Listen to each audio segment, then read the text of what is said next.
Hey guys, I'm late. I know. 10 minutes late. How is everybody today?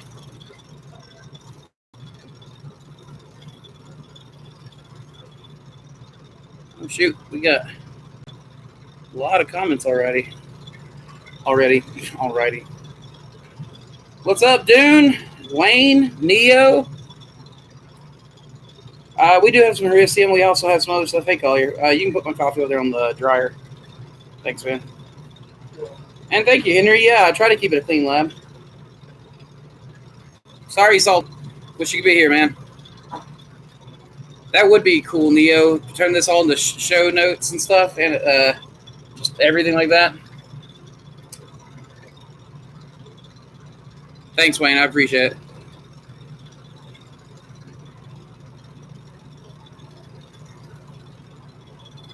Why would Eric Meyer's design be called a wet bagger if it's doing the dry bagging like we're doing? By the way, hi, Michael Lee. And the boiler finally catch fire. No, we're still alive.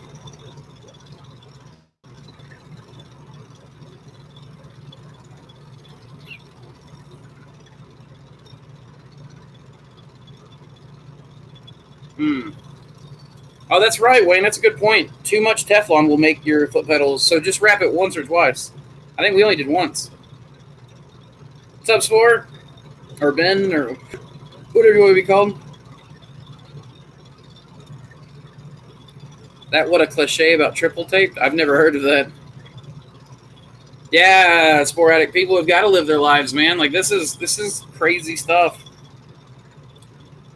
Collier, I see you under my name talking on my chat. Disregard all comments coming from Andrew Reed now. That's my oldest boy infiltrating the group. What's up, Jerome?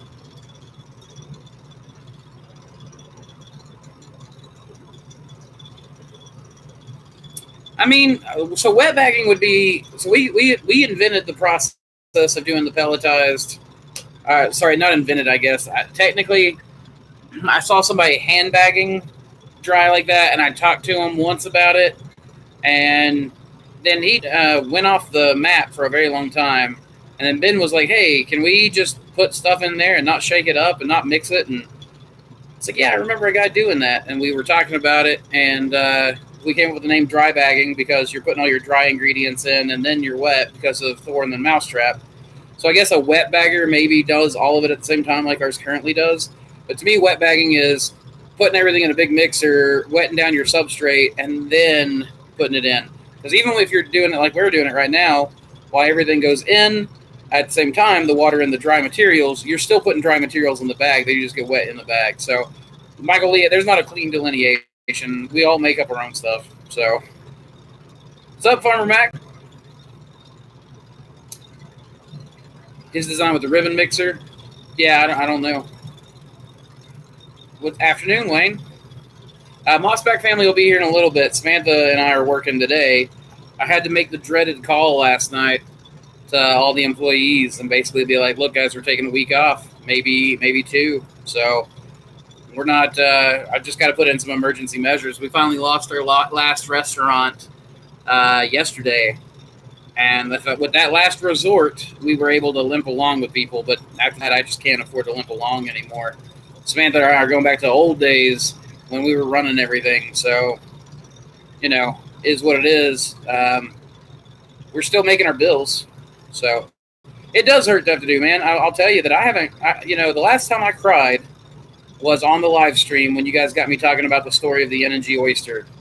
And last night I cried.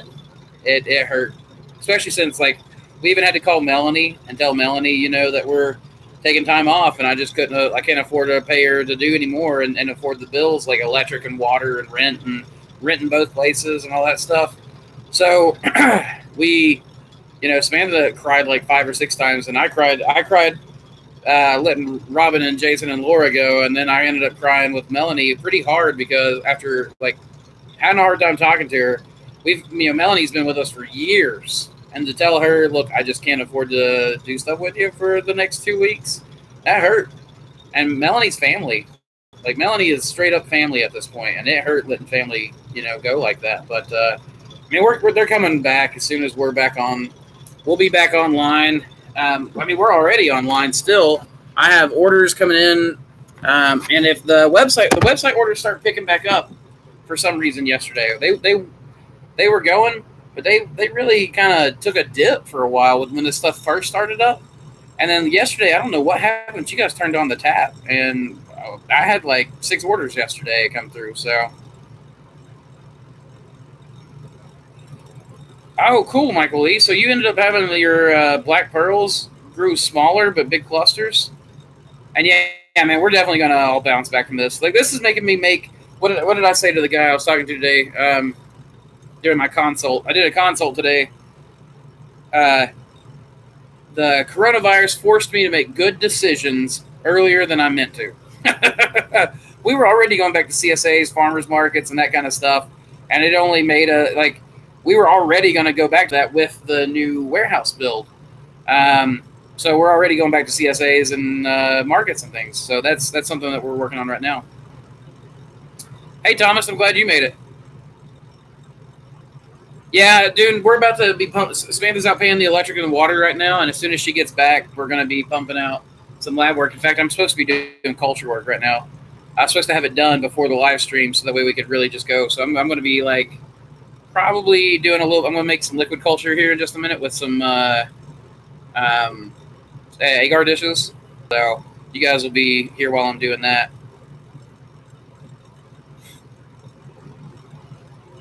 But we got told we were going on lockdown, so need something to do. Yeah, Thomas, that's exactly what we're doing too. I'm upping kits.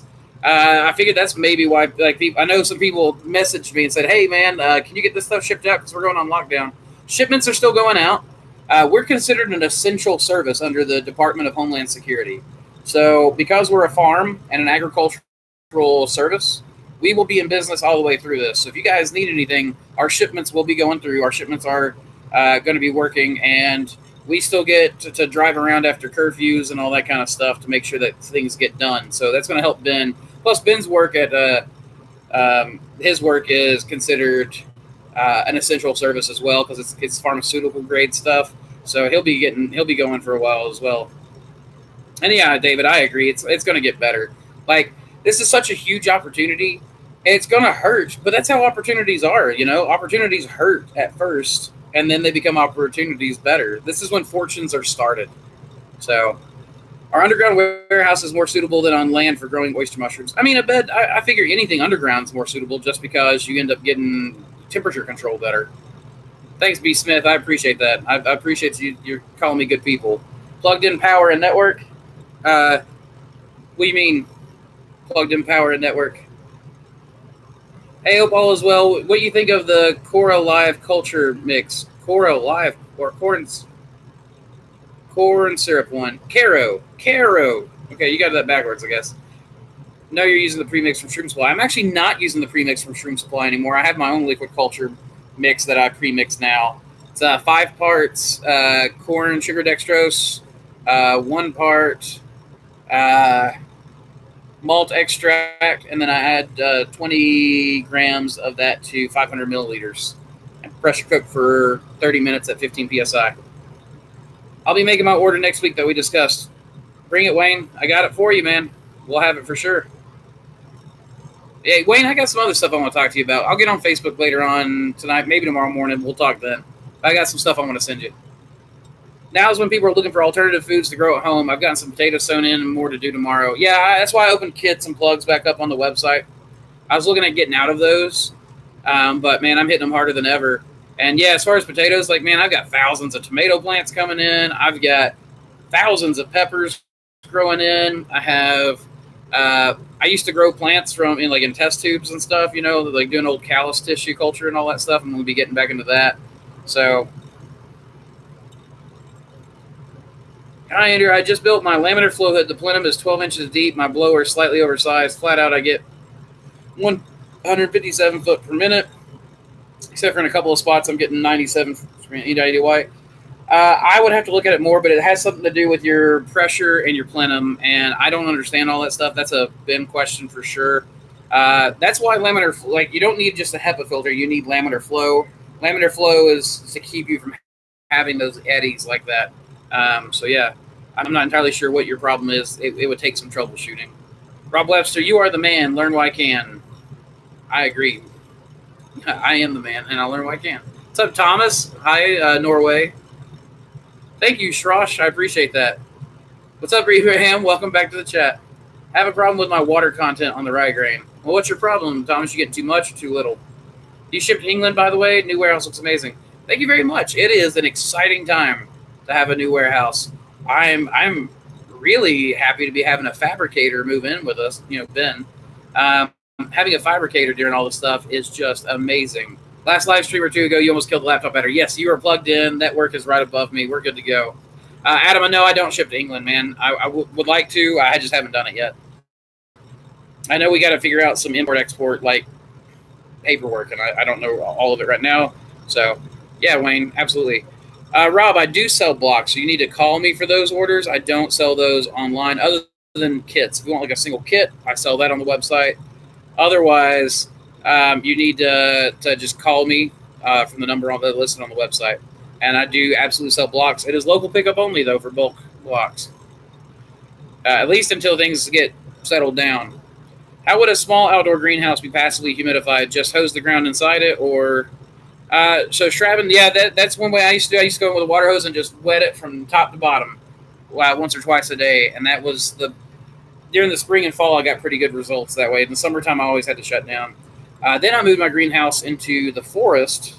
I cleared off a small space and then put in some greenhouses in my forest out there and opened my top vent and left the bottom of my door cracked open. And I had good airflow, and I was able to grow a lot of mushrooms for a very long time through most of the season that way.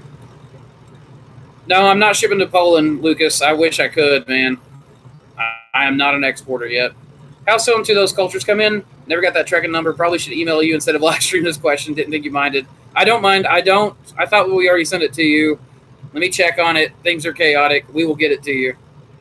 Email me to remind me. But I remember plugging in your address. So, yeah, should have it. Is raising the humidity enough to reduce the temperature? No, not typically. You can use a swamp cooler and reduce the temperature some that way. And about the Pathfinder, my fruiting room is whatever the outside temps are. The bags are looking way better than they did before. That's good. I'm glad they're looking better. Pathfinder can kick some serious tail sometimes, man. Thomas, you're getting it too wet. You might, you're doing the soak method like I do. If you're doing the soak method, then you'll need to drain them a little bit longer, and you can even put like a little fan on them to dry them out if you need to. I've never really needed that. Maybe you're not letting it drain fully, and that's why they're getting too wet. Miser says that Adam Smith, no, not currently. I've been picking that line for a good while now. Maybe a group effort is required. Yeah, if you guys get a group going, then all of a sudden maybe I'll be able to get that paperwork done. What's the best way to preserve fresh mushrooms and shipping? You mean during transport? Because I don't ship fresh mushrooms. Cold packing, you don't want them bouncing around. Oysters fall apart during shipping, so... Daniel Andromedus, what's going on, Daniel? That is one majestic beard, man. I've been trying to grow one as good as that. Any advice? Daniel, you already have a better beard than me. And so I need your advice on how to get it that thick, curly, black beard you've got. Good to see you on, Daniel. What's up, Daryl? Tissue culture of plants. Is there a low-cost agar nutrient mix? I am working on it. I'm actually working on that right now, doing some different nutrients with agar mix. So I don't have it ready for you yet, you are what you eat, but I'll have it soon. Thomas, is it a problem if the grain become very dark brown at high temperature?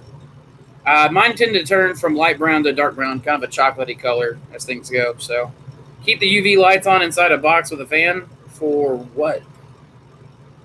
I don't know what you're talking about. I don't know. Inside a box with a fan, I don't know why you would need a fan where you're doing a UV light. I'm not sure what's going on.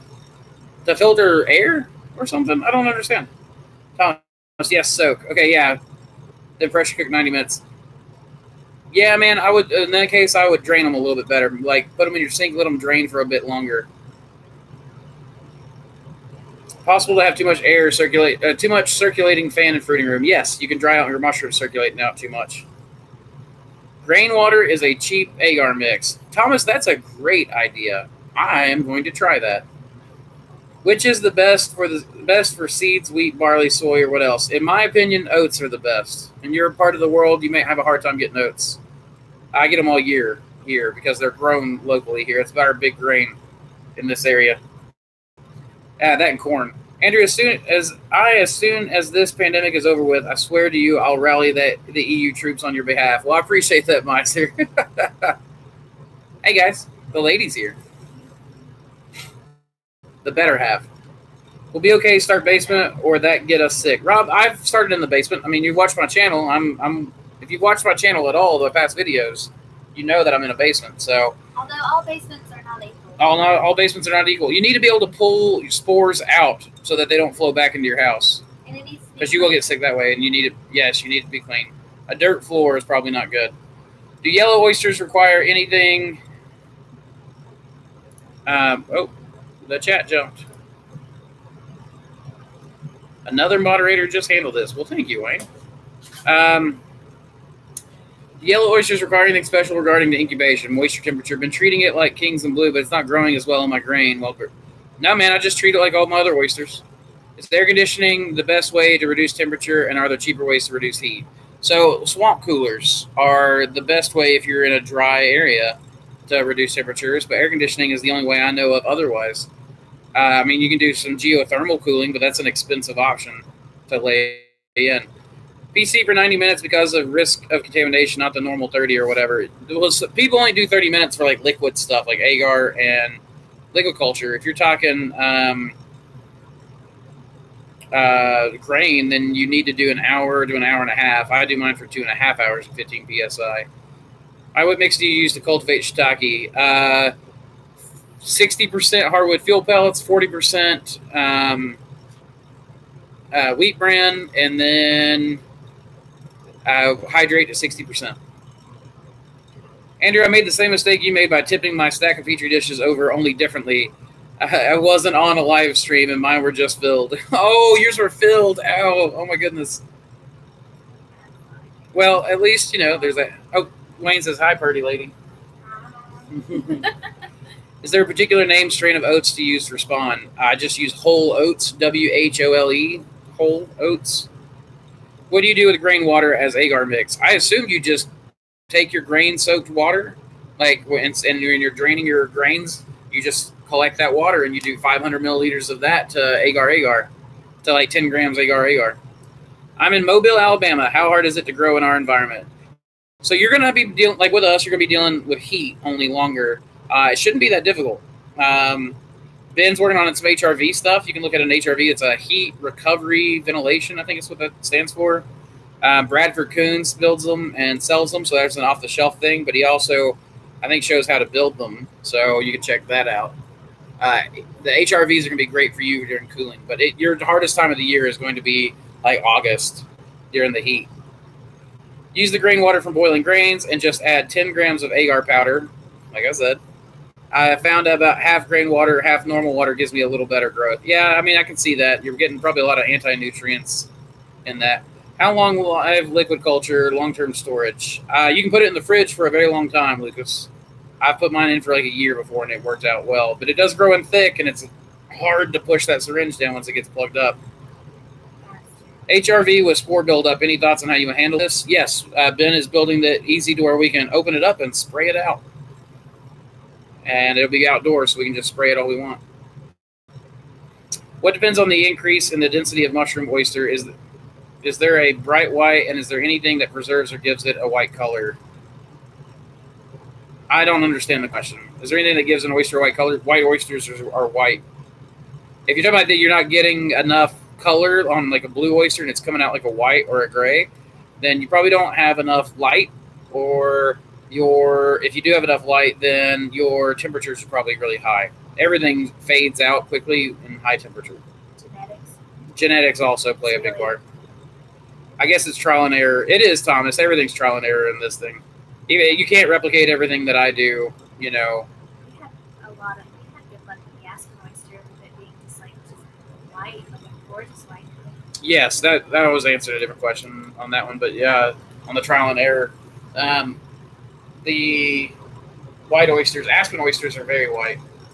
They're hard to pick though. They are hard to pick. They stick to the block crazy. Yes, they do. Hey, Eric, thank you for the super chat. What LC should not go in the fridge? Anything tropical, milky mushrooms, Golden oysters. golden oysters can go in the fridge. Pink oysters can't. Gold can? Gold can. I didn't know that. Yeah, I've refrigerated gold spawn a lot. We used to when we Learn ordered something new labors, every day. right? It's not. Golds are a temperate species. They actually are naturalizing in the Midwest where it gets really cold. I always left them out. Yep. Thank you. There you go, Eric. Anything really tropical like that. That's my big question in Florida. It gets hot and humid. Yeah, man. HRV is going to be your best friend. I was talking about the grain water for agar. Yeah, Thomas, that's what I was thinking too. You're welcome, Abed. Our do-it-yourself HRV got pretty nasty pretty quick this winter. Had to abandon it. Yeah, man, it has to be able to be easy to clean out, and you got to be able to clean it out hard, like with a pressure washer or something like that, for sure. Is there such a thing as summer or winter seed for oats, or for I don't understand. I do grow certain strains during the winter time and certain strains in the summer. Jay Schindler talked about a decanter to extend the life of a petri dish when I took his class. Oh, that'd be interesting. You guys, I'm going to take this phone call. I'm going to let Samantha work with you guys for a minute. You don't need it for myself. Mossy Creek Mushrooms is Last Andrew. time I did this. Alright, guys. Hey, Chuck, I'm doing okay. How are you?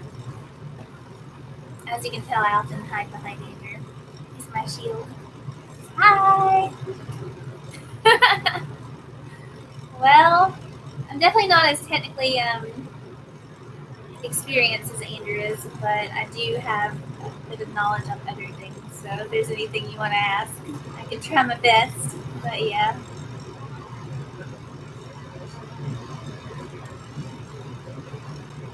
Let's see, how concerned are you with contaminants in your LC? Do you do any tests to check for contaminants? We have whenever we stir the LC, there's a huge light behind it. It's got a magnifying. Maybe I can show you. But it has the light, and it's got this really cool, very interesting magnifying part. We just check things out. We also sometimes will put it underneath a microscope and look at it if we're suspecting anything, or just throw it out if we're suspecting anything at all. If it doesn't look healthy and happy and vibrant, then we won't use it, period. And a lot of times expanding it will give you a surefire way of knowing if it's contaminated or not. But like I said, Andrew has more detailed explanations on that, so I'll definitely point him back to that whenever he gets back and let him answer that in more detail. Hi, Henry. Move this mouse so I can see that question. White button mushroom culture medium pairing, same like oyster mushrooms. So buttons are very different from oysters, especially on the substrate that they grow on. So no, they're really not similar at all. Yeah, I'm not very familiar with the button industry. I am, however, very experienced with oyster mushrooms, as well as shiitakes and lion's mane and all the others that are those hardwood species. The mossback queen. Thanks. Hi from Norway. Hello, Norway. Hi from Tennessee and South Florida. Put it on agar. Yeah, I know. I've definitely seen Andrew do that, where he's trying to clean something up. He'll put it from one medium to another medium to another medium, or he'll try something that's kind of void of many nutrients and try to starve the contamination and see just how close to life he can keep the oyster or whatever strain it is that he's trying to save, while at the same time trying to just create an environment where hardly anything can live. So I've seen him clean things up really well that way. Chuck from Oregon, how long do you have your lights on when fruiting? So our lights are on a cycle. At night, they shut down just like we do, and we try to follow that sort of natural pattern outside as much as we can. It's the same concept with the humidity. Our humidity is on a cycle as well, where we will just flood the room with humidity, and then we'll let it kind of dry up a little bit, just like a week of rain, and then you have a little bit of sunshine and fresh air and all that stuff too. He's back. Yay! Save me from my shyness. Who's saving you from your shyness? You are. I'm not back. What? You're gonna keep talking to them while I'm taking my liquid culture, so I can clear the table so you and I can do work. So this is why you guys see me hiding all the time. Anyway, bumps or let's say formalities are caused by too much humidity forming on the caps. I have noticed that. I noticed it when the brew room or when the timer like breaks or something, and it's really humid all the time in the brew room. I'll see bumps and stuff on the caps. The kings get their crowns. Run away! Why are you running away? I'm bringing you a soapbox to sit on. Look at that. Now you're on a soapbox. Soapbox. Bam. Yay. Look at that. Nice. It's definitely more flattering than the other way. Oh man. Bad sound. Oh gosh, now I'm behind. That was really fast. Okay. Well, I'm not sure what the bad sound is, but I mean, you're in the lab with us, so. So before, you also don't talk very loud. Maybe that's what they're doing. Sorry. I'll try. How concerned are you with contaminants on your LC? Do you do any tests to check for contaminants in LC before using it for bulk? So that was a question that... You know that. Yeah, I squirt a few drops on agar, and if it grows in clean, it's clean. There you go.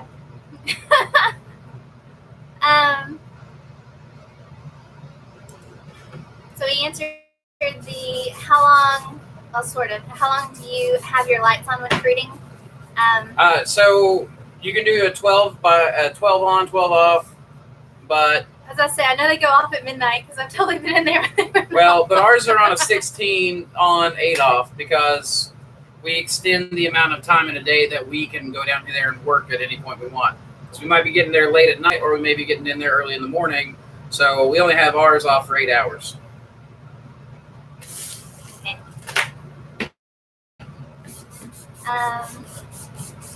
Hello, Samantha and everyone there. Hello. Water on caps and water on caps and the glare on the screen is making this difficult. I messed myself up whenever I showed you guys that. Okay. Water on caps and a single to grow mushrooms on mushrooms. This also happens when you store fresh mushrooms in an airtight container. I think it's called anestheticizing. Did I say that right? Masticizing? Nastasticizing. Huh. Great. Samantha, what's your favorite mushroom to eat? That's really difficult to say. I really like shiitakes. And I really like hummus too. I don't like lion's mane, but I like hummus too. Yeah.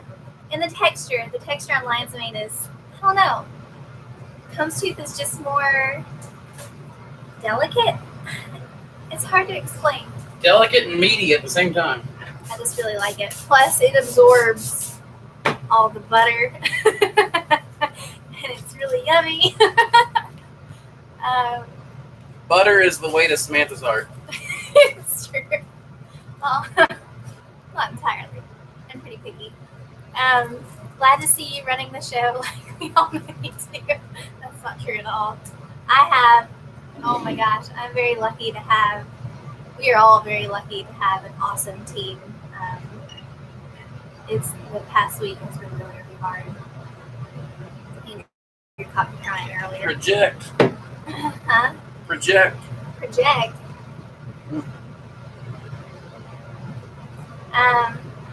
Hi Samantha, wait a minute. Gosh, it jumped again. Are there any safe methods for cold sterilization without adding toxic materials? I don't know anything about that. Lime pasteurization is the only one I know of.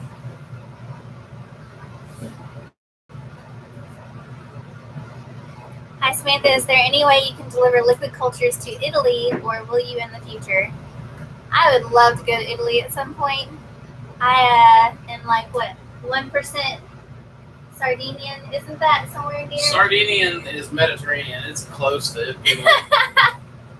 I don't know where that showed up in all of this, but No, we're not shipping to Europe right now, man. Sorry. we really were trying very hard before all of this insanity happened to ship outside of the U.S. and it looks like it's even harder now. So everything that's non-essential to survival for sorry. Mossy Creek mushrooms has been put on hold. Yeah, it's true. Very true. The good news is, unlike some farms, we are surviving. We are surviving. That is very true. And it's very interesting to see all of the methods and variations that people are trying. And I see this as a neat thing because it's showing us where we were weak and is showing us how to be stronger. So I'm actually very grateful for it.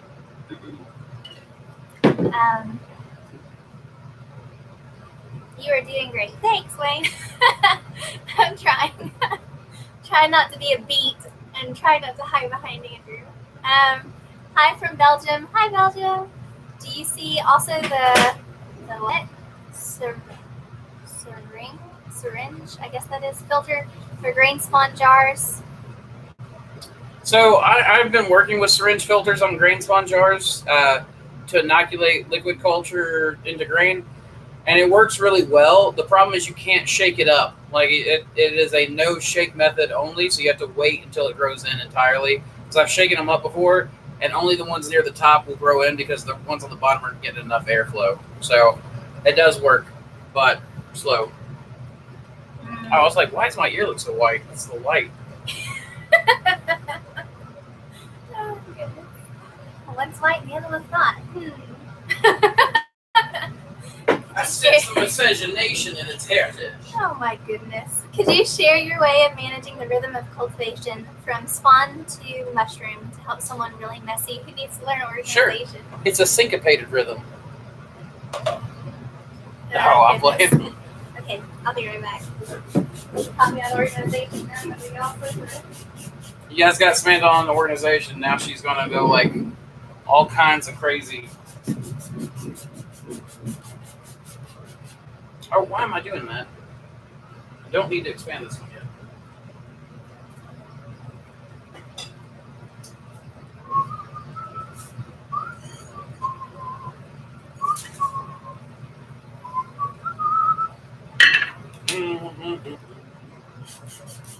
Yep, we fruit our kings the same way as regular oysters. Hey, B. Smith, right now I am making up liquid cultures. This one is going into liquid culture in a second. It's BS2. So we on 10 minutes yet? Yeah, I bullshit 2 oyster. Now it's a cross between a blue and a snow oyster. And when it grows out pins blue, but then a lot of oyster mushrooms, as they grow out, they get lighter on the edges of the caps and then darker. They stay darker towards the middle. And this one is reverse. It's so far in the test, it goes white towards the core of the mushroom and then has a blue stripe. And so right now we're doing trial. The first trials got initiated this past week in the grow room. We're calling it the Cool Touch oyster, and it's like grows with a bunch of mushrooms, each one with a blue stripe on the edge. It's going to look gorgeous, I think. So I'm really excited about that one. That one I'm doing into liquid culture right now because as soon as it goes in the grow room, I try to put a strain into liquid culture so that way when I go, hey guys, check out this awesome oyster, you've got LC ready to buy. So Joe said she is talking loud enough? Okay, cool.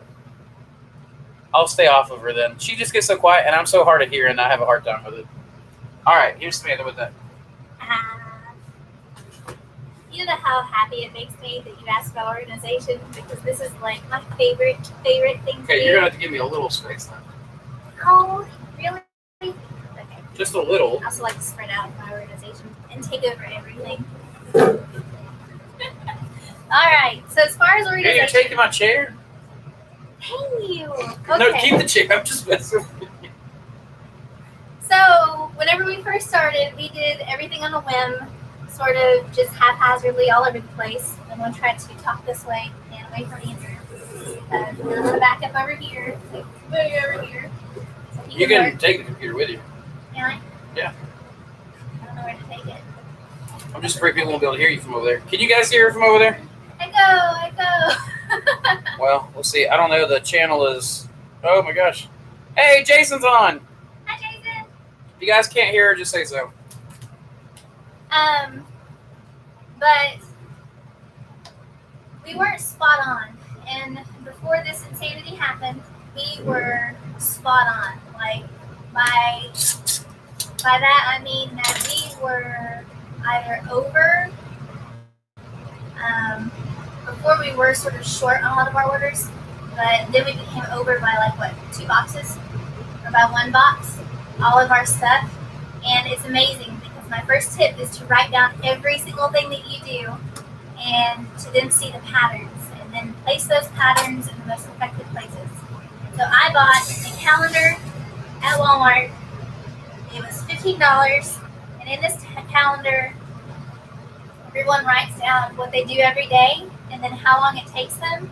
And then I see what day things are done, and then by seeing when things are planted and when certain tasks are performed, it really, really helped me see a pattern visually on the paper on how we could get certain effects, desired effects, based on when we were doing it, if that makes sense. Also, do that with everything if you can. I have these clipboards that are 50 cents, and this one is the steamer log. It shows how, like, what time they started the steamer. It shows how many blocks they put in the steamer. It shows when the second element was shut off. It shows how many runs we did. That way we can, because before we were just running until it broke, which is really dumb. Now we have, sorry. Now we have... I'm not an organizational kind of person. Anyone who has talked to me on here or via email knows this. Now we're seeing how many times it runs before it breaks. That way we can anticipate it stopping so that we can go ahead and shut it down, do the maintenance, and not have that, like, shutter in production. So that's really nice.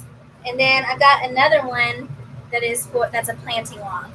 And basically they say what species, the date that they initiated the block, what strain it is. It also says the total amount that they planted, and then they put their initial as to who planted it. And I can go back in and see who planted the grow room, and you can tell if they use good practices. And all of our cuts are clean, all of our cuts are beautiful, and I know that Laura and Jason are doing an awesome job. And I also do it on, like, picking and stuff. I don't have, let's see. And then waste log. I have a waste log, and that's really, really important because I tell you what, whenever you're looking at your income and you're looking at your expenses and you're saying, okay, well, I just spent a ton of money on this thing. I should have made a ton of money back. And if you don't log your waste, you can't count those as losses at the end of the year. You can't count that against your income. You spent the money. You just didn't get the money back, and you need to count that and keep up with that. So we have a waste log that shows exactly what we lost, and that really helps me to know what to plant at what time of year, and it really, really helps me to see what is beneficial, what I should be leaning into at certain temperatures, and what I should not be leaning into at certain temperatures and certain times of the year. It also lets me know when contamination is high. And we have a note section on there, and it'll show the reasons why. And I don't have any that are old, but on some of the old ones, it was because an element cracked or broke or did something like that, which is what created the steamer log, because then that lets me know. And ever since we created the steamer log, we've not had as many problems with the steamer, and because of that, we're not having as many losses. In the background. And then I also do this with, I have an entire spreadsheet. I use Google Sheets, and it's free. And I have an entire spreadsheet as to the income for the week on restaurants, which is pretty much nothing now, but it was. And I have where, oh, it's not mine. Okay. I have like the invoice number assigned to each restaurant. I also have what date it was, what was in the box, any of the boxes that don't have a long shelf life. Like I make a note on what was held over or didn't look good in the box, and I can look back and say, okay, well, the Sanborn mushroom doesn't have a huge shelf life. I'm noticing that it's kind of stemmy and it's sort of getting that, like the stemmy one right there on 225. That lets me go back and see what happened in the grow room. I'll go back to the grow room logs, and if we threw anything out, and I'll look at the maintenance sheets, and then I can go back and see what happened. And it's just really nice to have over the year, because if you're at the end of the year and you're wondering what happened, you can go back and look and then project for the next year and not make those same mistakes. So organization is a really, really big, awesome thing to have. So if you're small, it doesn't have to be complex. It doesn't have to be expensive. You don't have to have this fancy flipping SAP software or anything. You just go with the small stuff, make notes, and document everything. I'm hiding all that stuff and getting it away. All right, now I'm sure there's a bajillion other questions. Yes, Dune. You can take it off your taxes. What? Hired us for a consult. Yes. You get invoiced. Yeah, it counts toward education. Any books that you buy that help you learn, you can take that off of your taxes for education. You can also take the bulk purchase off at once, or you can take the depreciation of the books over years. So whichever one benefits you the best is the one that you choose. See, I didn't know that, so I've always just done upfront cost. And Samantha's like, no, what are you doing? Okay. She's talking loud enough. Yay! Probably the float in the background. Yeah, that's... Where would be a better place? There is no better place than here. They're just going to hang out with us or they're not. Well, I just didn't know if we could take some of the... Yeah, I moved it out noise. of the fan when I put it on that box.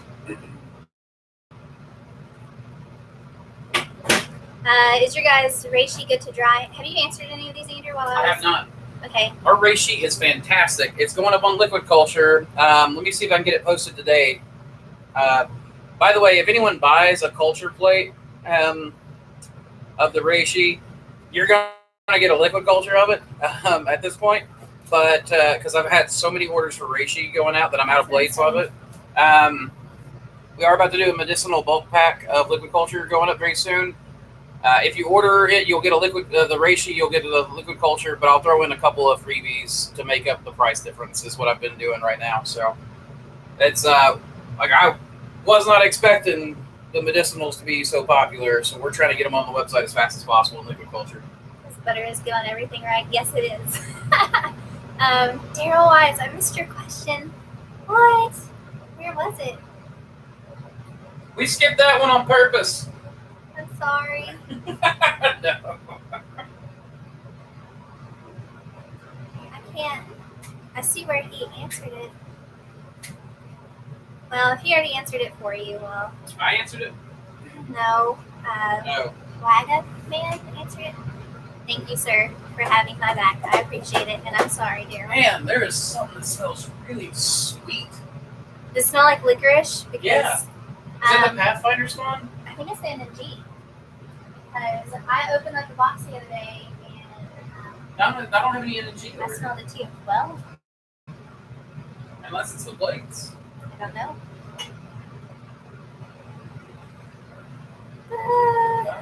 How much the weight of the biggest oyster we've harvested? Are you like gosh, that's oyster? The Pathfinder. Is it? Smell it. It's cut like you can smell it on the filter batch.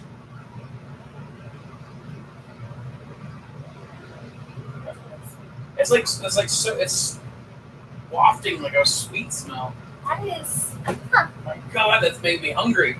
We talk a lot about food around here. So the biggest oyster cluster that we've ever harvested, I would say was what? Like 4.2 pounds or 4. The biggest oyster. Biggest oyster I've ever harvested off a single block was 4 point something Now, this pounds. is oysters, not a king oyster. This was a king blue oyster, which is a regular oyster. It's not the king oyster. We call it the king blue because it is edible from the cap all the way down to the core, like a king oyster is, and we grow it for the stem primarily. Now, the biggest single oyster I've ever harvested was like this big. I didn't even weigh it. I just took it upstairs because something that huge doesn't have much of a shelf life in my experience. So I don't put them in the boxes for the chefs. I just cook them up in the kitchen at home. And I didn't even weigh it. I'm sorry. I'll have to do that next time. So I found that beach mushrooms this quite frequently with the formalities on the cap. Yeah, I've definitely noticed that some are more sensitive than others. Samantha, any tips on getting a girlfriend into the idea of growing mushrooms in the kitchen? Get a better girlfriend? I'm reluctant to give advice. How can I be like the most pragmatic, not like, Andrew, I need help. I don't know. You're not like other women that I've met, so I don't really know. Do you have more experience with women than I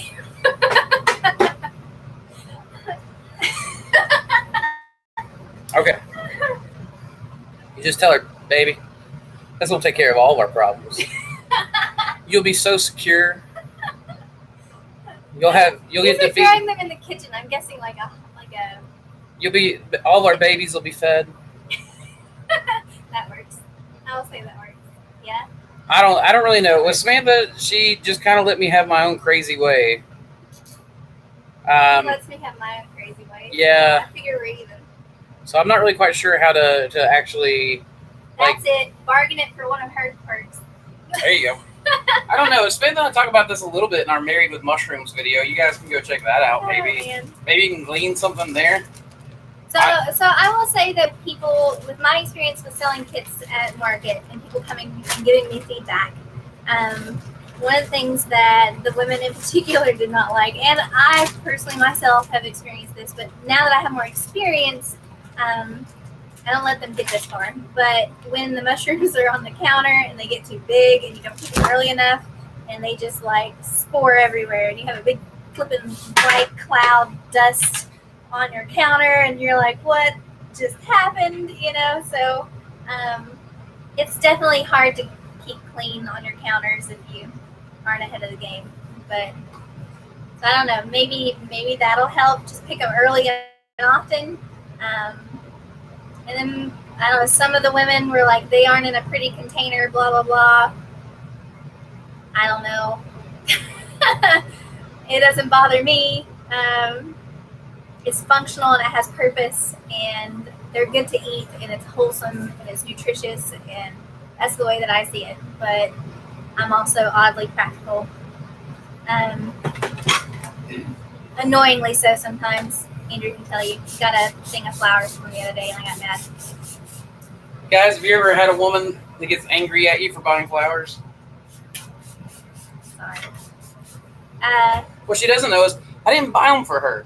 I bought them for me, so she would arrange them and put them in the house because it's the apocalypse time. I want some beauty in my life. So I want those flowers out on the table. You have me. I do have you, and you're the greatest flower. But how much better is it to offset the best flower with some paltry flowers on the table? I missed the answer on what LC should not be placed in the refrigerator. Can you re-answer again? Pink oysters? Yeah, don't do pink anything oysters. Tropical or anything that is warm weather living. Don't stick it in the refrigerator because it will not like it. Almost ran out of water on this one. So milky. Is there anybody growing milky mushrooms in Florida or any of the really hot areas? Is this my asking? No, that's me asking. Well, I mean, somebody asked. I don't know of anybody, but I'm going to be doing milkies this summer. I've been watching a lot of videos. I'm going to be doing them outdoors, indoors, trying them all kinds of different ways. I'm insanely interested in that mushroom. Yep. The thing is, I've seen people make like pizzas and stuff up. It looks awesome. Do you not use gaskets on your LC jars? I always see it leaking. Use what? Gaskets on the LC jars. We don't anymore because I use the metal ones. I don't use the white ones anymore.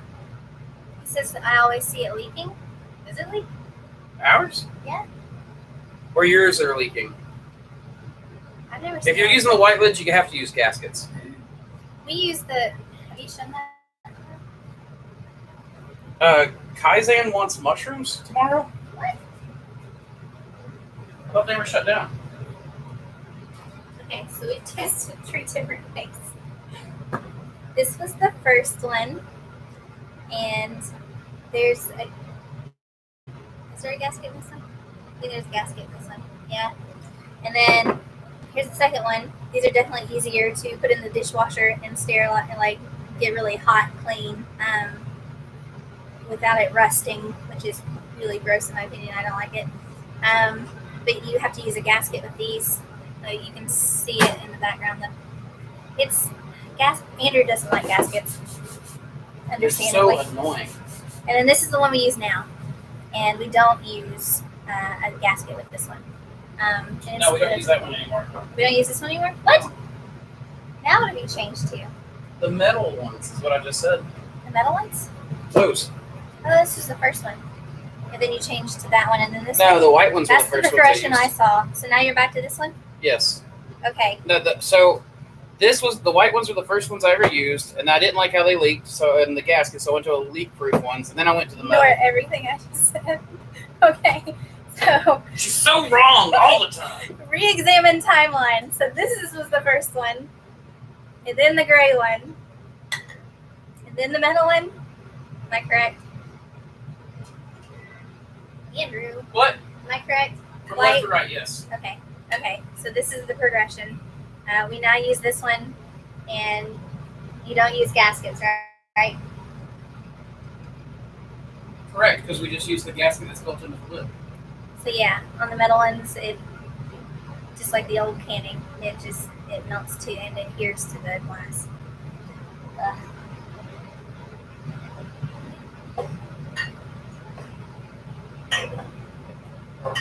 See, this is why I don't answer stuff for him, because I'm always wrong.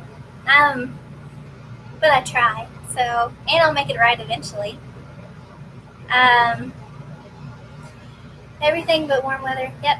Okay, thanks. Does adding dextrose to substrate make any sense? So liquid culture. Or just increase contam possibilities? So whoops, wrong side. So apparently Kaizen's still in business. They're just doing takeout, and they're pretty busy. So There's a lot of people who are just doing takeout. We did hear from one of our restaurants that they will not be opening back up till May. Is reishi good?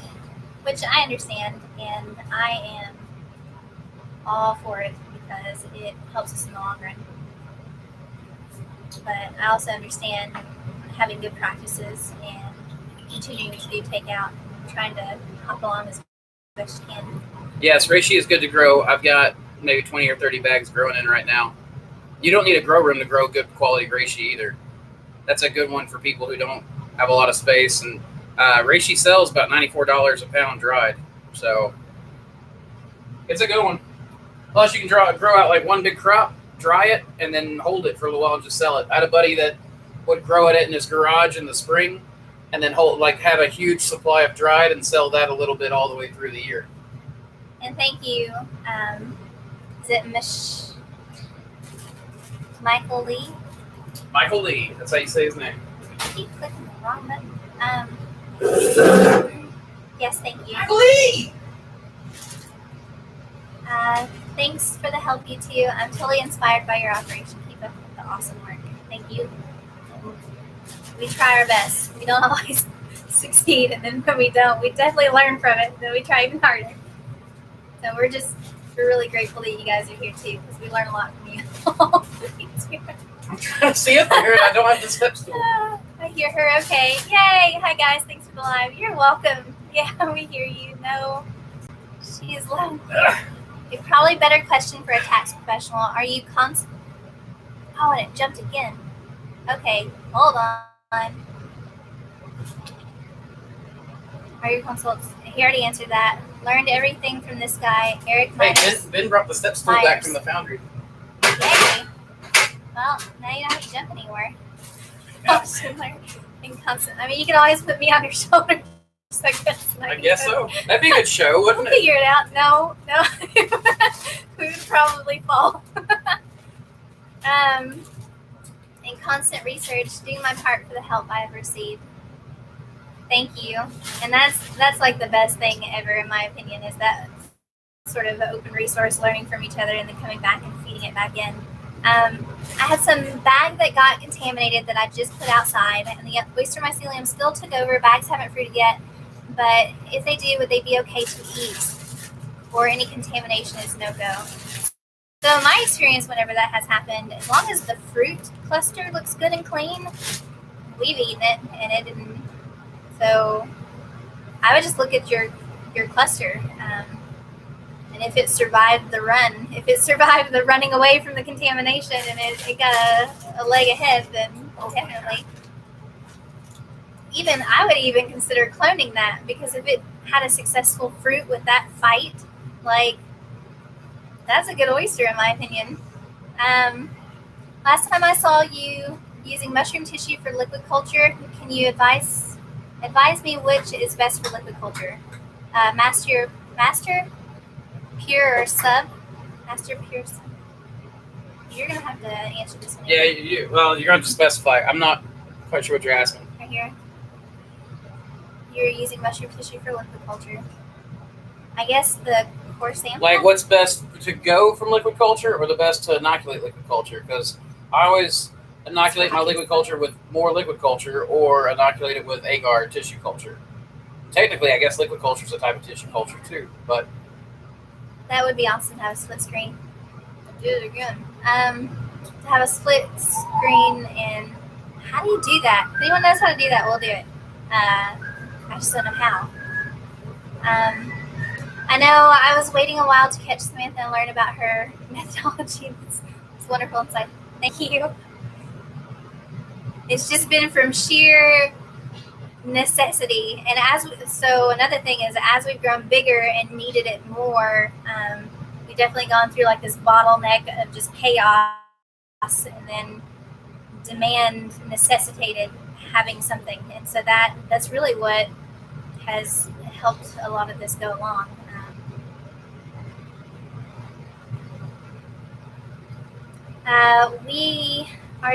We were trying to get outside the U.S., like I had said before. I don't know what it's going to look like now, but we'll see. And I am part Swedish too. I'm like 1% Sardinian, 7% Swedish, and a bunch of other stuff. I'm a mutt, which, being in America, that's what we call. Food for emergencies. Yes, there's lots of. We're actually digging into the garden right now, planting seeds. So we're trying our best. Daryl, do you want me to go back and find that question and answer that in my own words, or just let me know, okay? There is an issue shipping live anything to other countries. It takes a lot of cost and red tape to ship to other countries. And that's the reason why we stopped, is because we had tried to ship something to Africa. We had also tried to ship something South America, and it would always get stuck, and then it would die. And so we would end up having to spend the money to do this, right? And then turn around and give a refund. So it wasn't cost effective, and I hate to be that way, but at the same time, but she's mercenary. Not entirely. I'm willing to give something a shot once or twice, maybe even 3 times. What are you doing back there? Mind your own business. I am minding my own business. This is my business too. Ha. Fair enough. Okay. Hello, everyone. Whoa, cool shapes. Suave, Andrew. What? Suave, Andrew? When she sees the money you give her for the bills. Well, there is something about efficiency and capability that does some convincing. In my experience, all women crave security. I think that's debatable. And it may not be all women, but all the women I've ever been interested in have craved security. I hear the black plastic lids don't leak. Dang. Hey guys. They're harder to put syringe filters in. I've heard that the white lids can allow contaminants in too, so metal is good despite rust. I covered my lids in RTV gasket silicone from Walmart to prevent rust. I do all my like cuts that. at least. Where did you guys get the metal lids, or did you make yourself? I make them myself, and they're going to be going live on the website soon. We found this really awesome, what is that, archaic dinosaur of a thing that weighs like 100 pounds. The green monster. Anyway, we found this tool that is awesome that helps us make it. The drill press? It's tedious, but it works. You talking about the drill press? I guess so. I was asking you what it was. You talking about that's what's right outside the lab that Yes. has got the drill on it? Yes. It's a drill press. Did Ben find that, or did you? I bought it off David when David was selling some of his preparedness things. Now we're prepared. That's nice. I wish I'd bought that solar system off him now. Yeah. Wishes were fishes. We all cast nets. Yeah. Now we're caught up. Unable to connect to chat. Please try again later. Here's what you have to do. So we You can go up here. It does this every time I do it on this computer for whatever reason. You do a pop-out chat, and you set it right there, and it cuts off part of our screen, but we'll be able to, the chat will load here in a second. But that's okay, because here in a minute we're going to get to work and ignore you guys, and you guys can watch what we're doing. Where are you on the computer then? Here on the... I was just going to set it there, facing you and the work. I know. Oh, wow. Definitely not caught up. No, we're definitely not caught up. Ah, You're going to have to let some of those questions go. no. Well, then I'll have to turn it off.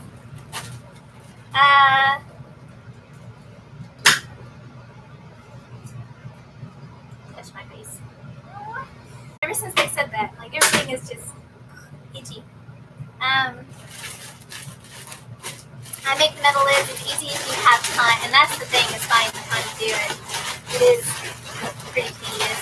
And I often see Andrew sitting downstairs in the basement for like midnight, and they're popping holes and things. Just use some RTV silicone. Yep. And the filter disc. Yep. Which syringe filters are you using that will withstand the pressure cooker? How much black poplar are you wanting to grow over the next 2 months? I don't know. All answers are up in the air right now. Great. Then we're going to grow a crap ton of black poplar because it's my favorite to eat. That's a good answer.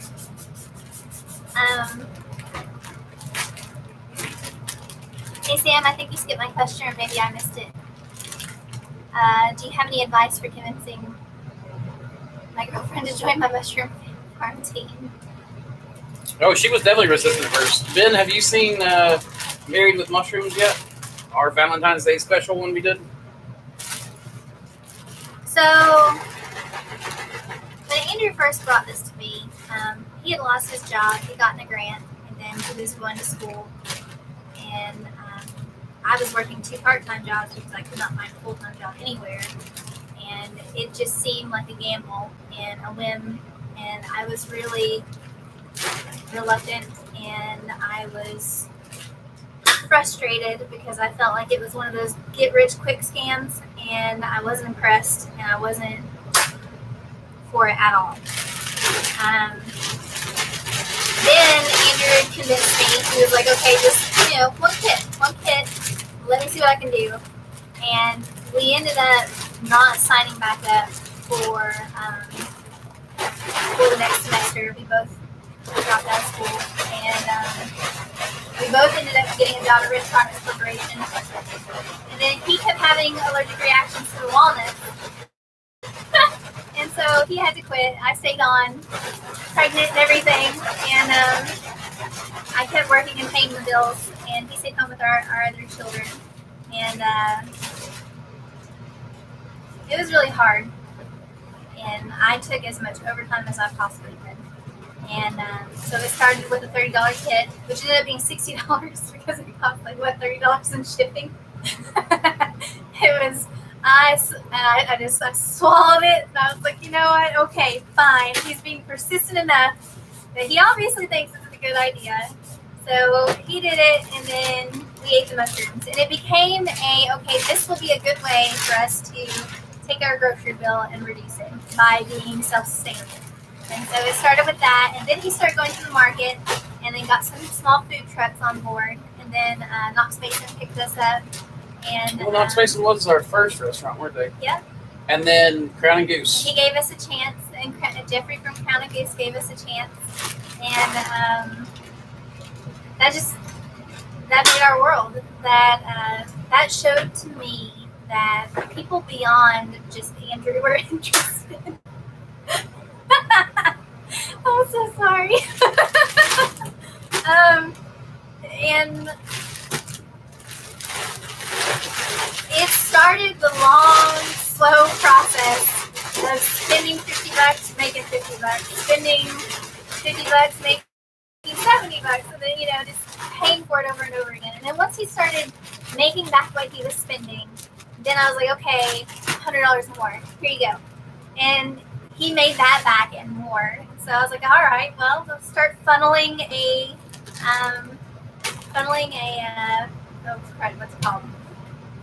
When you're a kid and you an allowance. Oh my gosh, my brain just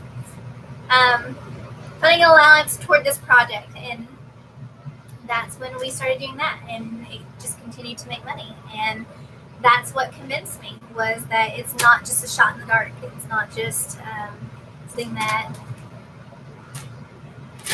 that's just not worth the time. And now that all our restaurants pretty much, except for Kaizen, are offline, even now, I'm okay, because I look outside, I see the compost, I see the mushrooms. We've been feeding our neighbors, and you guys are ordering. Especially our neighbors that are too old, too sick, afraid to go to the grocery store. They have someone who has raised beds in the backyard, and they see the mushrooms popping up. You guys want to know what she gave the biggest resistance to as far as the business goes? The YouTube channel.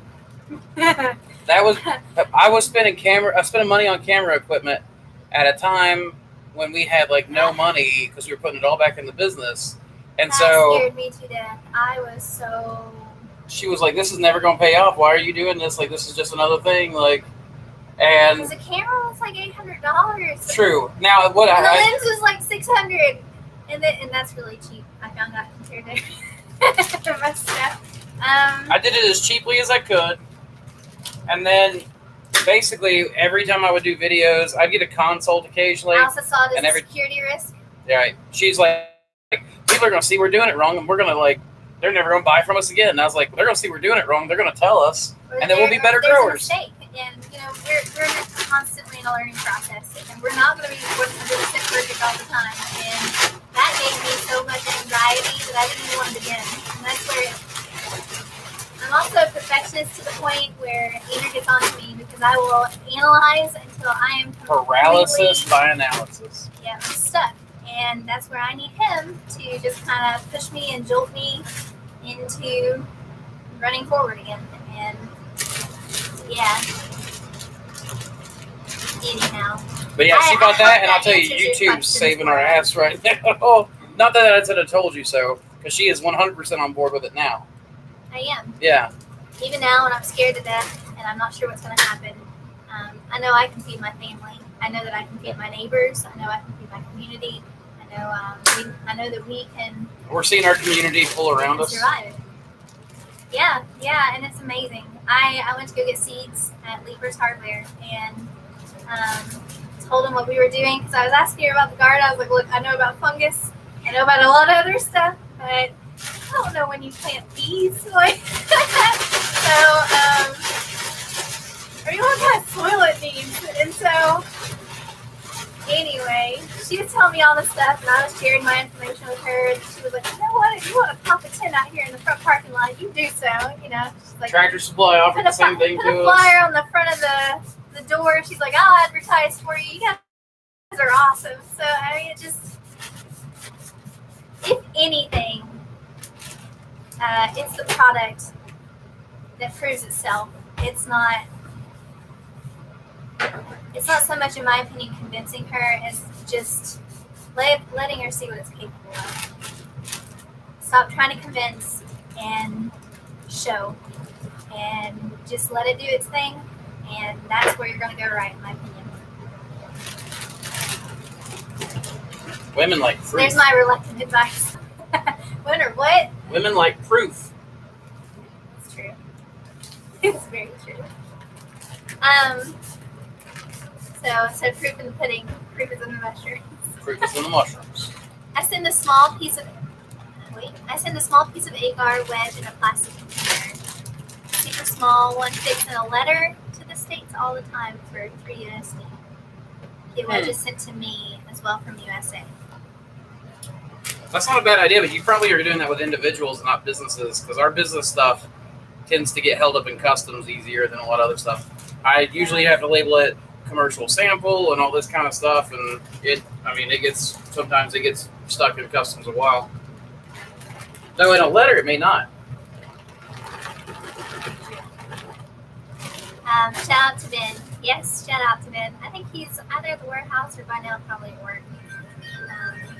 But yeah, he's been working really, really hard, and we're very proud of him. Mossy mushrooms, yeah, he's an awesome part of the team. I've used craft felt circles, silicone to my jar lids as a filter very successfully for a while, super cheap. Yeah, we use coffee filters super quick with school glue stick before. And our first laminar flow hood was a cannibalized lights out of an LCD TV, and I think the fan out of a vacuum cleaner or something like that, I think is what one of our first partners did. Anyway, and a sticker light bin that was $10. So definitely fake it till you make it if you can. You know, just find a way anyway. As long as it works, it doesn't matter.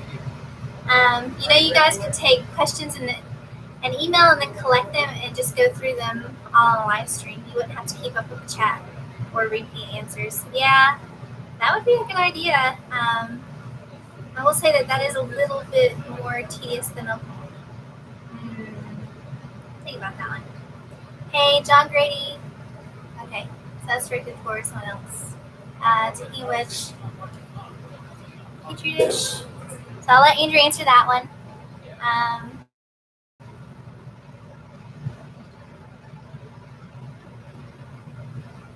Okay, so the leaking, it may have been alcohol spray. Very well could have been. I will save that one question. I'm not skipping it. When Andrew gets back in here, I'll show it. I'll bring it back to his attention.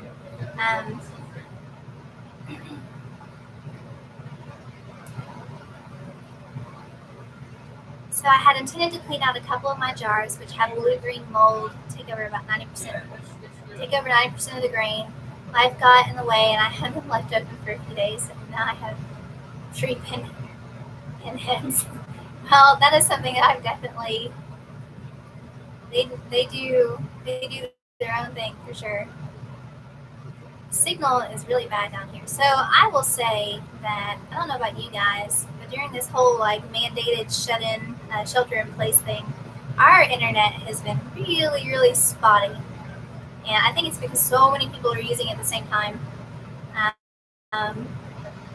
So we've been trying to kind of go back toward traditional books and reading and doing all that stuff, but yeah, it's really laggy. So I'm sorry, guys. I know that I'm going slower. It looks like I don't have any questions, and then all of a sudden it'll just pop up all at once, and then it'll all be there. So if you'll just be patient with me, I really appreciate it.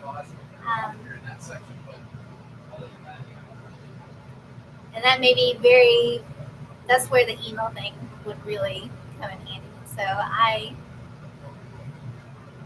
that would be a neat thing to do. Let's try that at some point, for sure.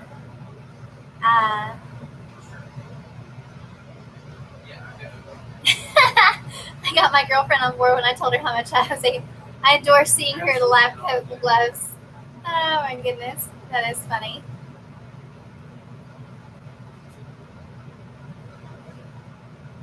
So we compromise on only the dining room. I also say promised. Andrew makes fun of me. She also says Hoover instead of Hover. Kentucky blood. That's not it at all. There are all sorts of ways to say words in all sorts of places. So A lot of wrong ways. A few correct. Well, who's to say your way isn't wrong, right? Me? I have that same argument, so good luck with that. Prove it. How many blocks can I get in a 16 by 16 grow room? Let's see, a 16 foot by 16 foot. How big is ours? 11 by 19. 11 by 19. So you're a little more, you're exactly square. That's awesome. So how many blocks? So we plan 150 at a time. That takes one row. Roughly. So 1, 2, 3,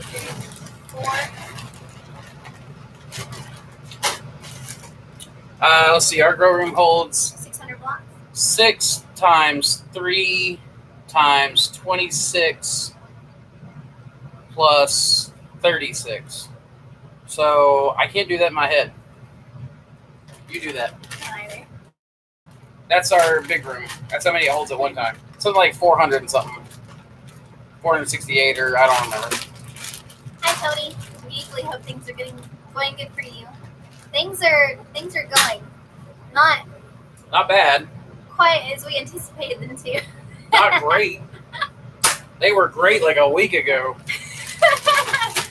But we're making it, and we are faring a lot better than a lot of other people. Too. For sure. If I recall correctly, you said you use cold water in your humidifier. Would warm water not make it easier to humidify the room? No, it wouldn't. Ultrasonics don't work off heat. In fact, it's a cool mist humidifier. I'll also say it feels really good in the summertime. Have that cold water, so there's that too. And heat is the death of those units, so preheating it would be terrible for us. I just started a lab in Southern Illinois. Congrats, Tony. Congratulations. I watch all your videos. Great job, guys. Thank you. We try. And feel free to call us out on anything and everything. It makes us better for sure. Just kind of be nice about it, please. He just started a lab. He can't call us out. No, I'm just playing. Yeah, no death threats. Those aren't fun. Don't show up to my house unannounced during this apocalypse. Yeah, I saw the Married with Mushrooms video. It's been a while though. Yeah, Andrew dragged me into that one. She was resistant. I'm always resistant. You are. It's means, like being married to a mule. To a really sexy mule, but a mule. But here's the thing too, is once I make up my mind, I've made up my mind. I mean, we've been together for 16 years. So 17. We've been married for 15. We dated for 2. Mm-hmm. Yeah. Oh my gosh. 17 years. I made up my mind and I stick to it. No matter how much I protest. He's stubborn as a mule too, so don't let him. Bullshit. Oh my goodness.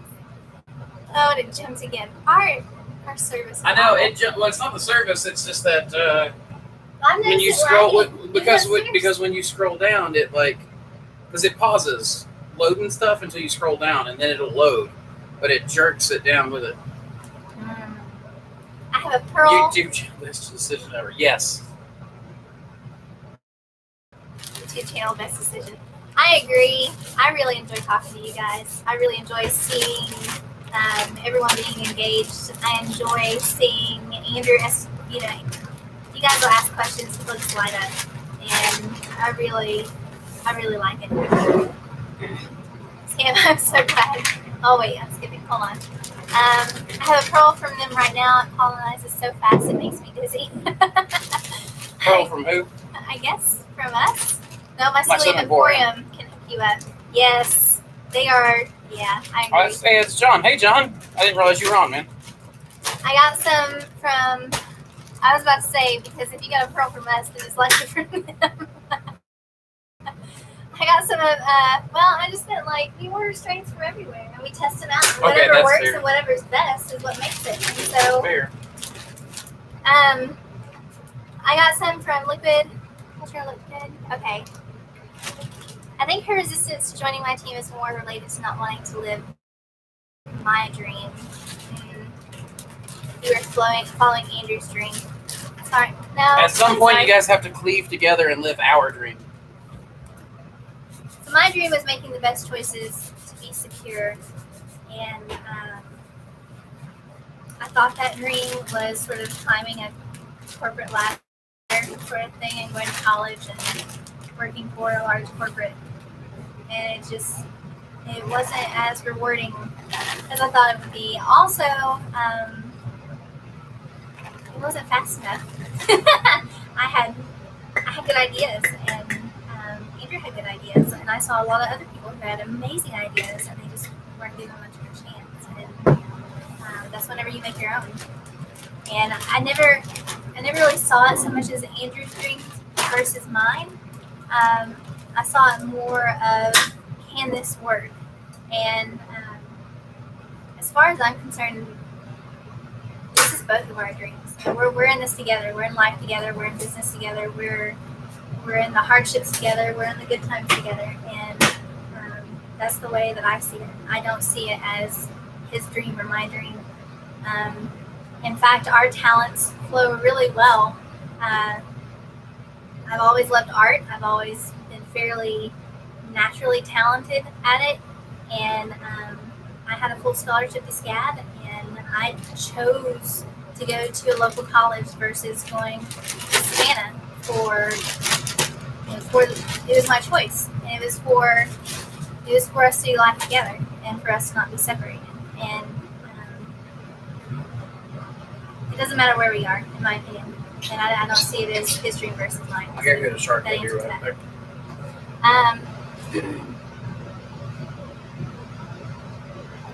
And jump again.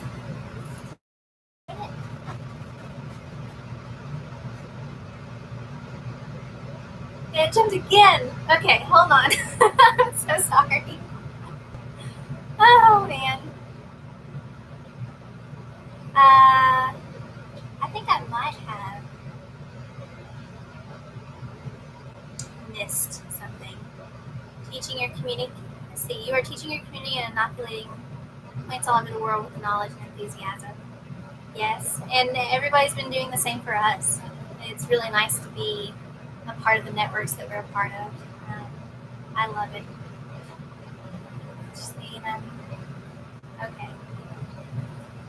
Aloha guys, Captain Mushroom from Oahu?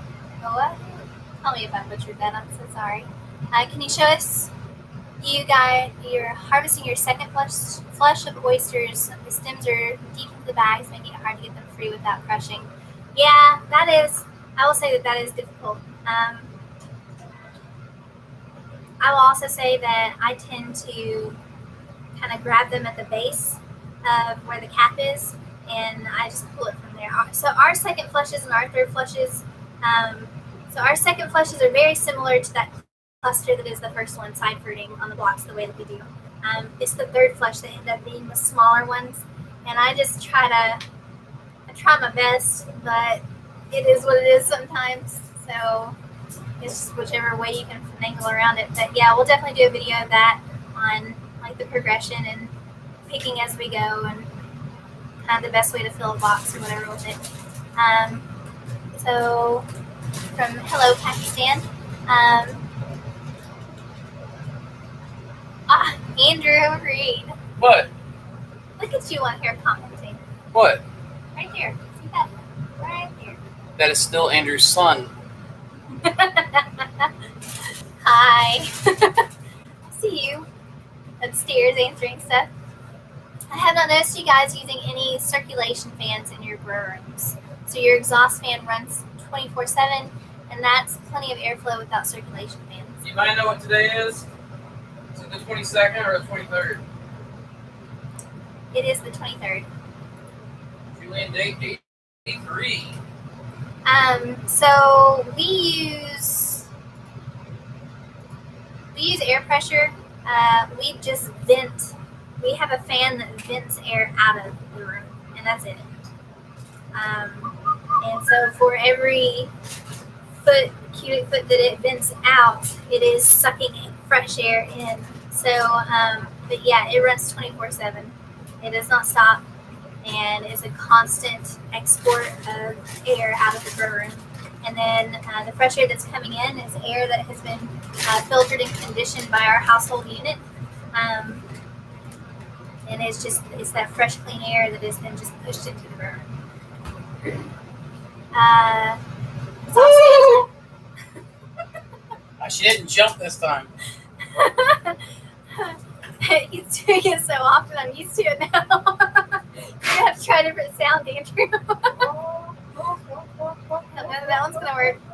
So many people on the internet with being home and bored. Yes, and the kids. Yep, it's very true. I just bought an Iconic 624 system. Iconex. Is it supposed to be Iconex? Iconic. Oh, okay. Gotcha. You know what that is? It is, if I remember correctly, it's either an aeroponic or It says I can control my farm from my phone. It's probably one of those systems Scott and Mitzi have down in Atlanta. That is really, I like that. I know that we have cameras everywhere, and it's really nice to be able to access that from our phone and see what's going on. He can change his humidifier from wherever he is in the world, is what he's talking about there. His airflow, he can probably change it. Yeah. Buckets in poverty. Buckets in poverty. It's leftover buckets of poverty. It's leftover buckets of poverty. That is very true.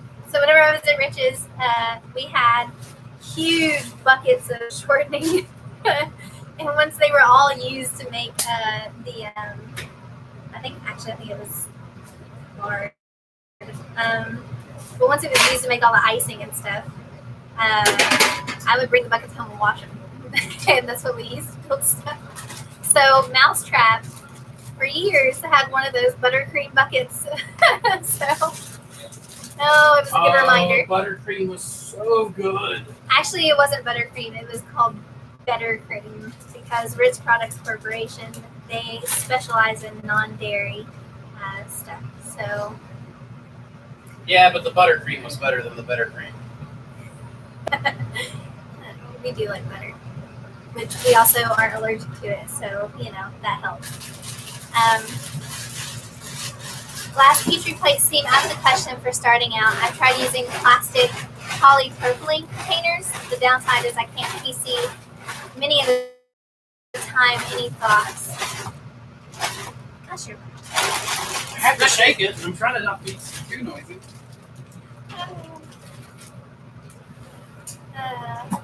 Did you hear that question? I didn't hear the answer. Because you were supposed to answer it. What? Just ask it again. Glass petri plates seem out of the question for starting out. I've tried using plastic propylene containers. The downside is I can't PC many at a time. Any thoughts? Why can't you do petri dishes? The glass petri dishes.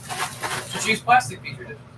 So the downside is I can't PC many at a time. Many at a time. Yeah, get a flask and do plastic petri dishes. Okay, so. And then do your agar in a flask. If you need a clearer. You can microwave agar in a plastic dish. That's the way I used to do it. This is what he was doing at home while I was at work, so like I said, this is not my forte. You need buyers first, so go smaller at first and get the growing down first. Yeah, we definitely just started growing a few blocks, and once we had sort of these pre-orders, then we would grow more, and it definitely helped with not having that loss in income if you weren't able to sell it, or having that loss in investment if you weren't able to sell it. Wait till you get bigger to do all that for sure. I know several times now you talked about, T. Slater said, "You're beautiful, both of you. Lots of laughs." Thank you. And I am pretty. Tony said, "I'm glad you guys got your new shop. So happy for you all." Who said that? Tony Perkins. Thank you, Tony. We are equally very, very happy for it. We're also Excited, scared shitless. Shit-sided. That too. Yeah, we just signed a year lease on it. It's all right. We're not going to lose the place. It's just the build out has slowed down because we were relying on cash flow to do part of it. So that's also true, and that is something else. Is I see all the ways, looking back now, how I'm so thankful could have done things we don't have a lot of credit to have to pay off during this time. I can't even imagine these farms who have credit bills they have to pay. We have a 30 or 28 day net with Lowe's right now, and it's very minimum, and that's all we have. Everything else was paid for ahead of time. It was what little bit of debt? And what little bit of debt we had last year, we paid off last year when times were really good. So we got out of debt with this business just in time. Yeah. So, and thankfully, some of our restaurants are still in net 30s, so we're still getting checks for the next few weeks. So even that net 28 credit that we had with Lowe's gets paid off, and then all that we just have to survive on cash flow. We got a little bit of a buffer built up. We're doing all right compared to a lot of people. I will say, of course, but I'm still not like before I quit my job. I should have paid everything a year ahead of time. Everything was paid. I had enough in the bank that if something were to go drastically wrong, I could have a year to get my job back, and then we would be okay. And I had 2 months, and it's just having to lay off our crew. Andrew and I both were in tears when we made those calls last night. I told him I haven't cried much. I cried when my grandfather died for like days afterwards. And then I haven't cried much since then. Then my aunt passed away just a few months ago. She passed away in December. Yeah. I think I cried during that. And then I cried when you guys got me talking about the NNG because of my grandfather. And then last night I cried after each layoff that I did. So, especially Melanie's been with us for like 4 years. And Melanie's family, we grew up with her. And that one was hard. Samantha started crying, had to walk away during that one. And then I cried like I kept choking up, and Ben had to talk a little bit through it. But thankfully, like we told him, like hopefully it's just a few weeks. Like you guys are online, so the more orders we keep getting, I'll hire them right back. Yeah, and it's not like Samantha and I haven't run this business by ourselves before. Yeah, those families they weigh on you. They've got children. Which I mean, we made sure that we have enough seeds, we have enough garden stuff. Everyone came home, here I am saying came home. Everyone came and got a truck. Everyone came and got a truckload of compost and took it home to the garden. We all know we've got each other's backs. That's for sure. I saw Jason's boots over at the warehouse, and I just was like it just put a pit in my stomach. Laura's boots are over there in the corner. Oh, it's a big baby tear out. Vance, I know several times now you talked about how your holes and bags keep getting larger than the 1 inch that you like. The 1 inch squared that you like? Yeah, the square cut, they kept drifting on it, and Jason had already started correcting that because he heard me talk about it on the live stream, so he started making smaller cuts. Why is keeping the size so critical for you? What is your issue with that?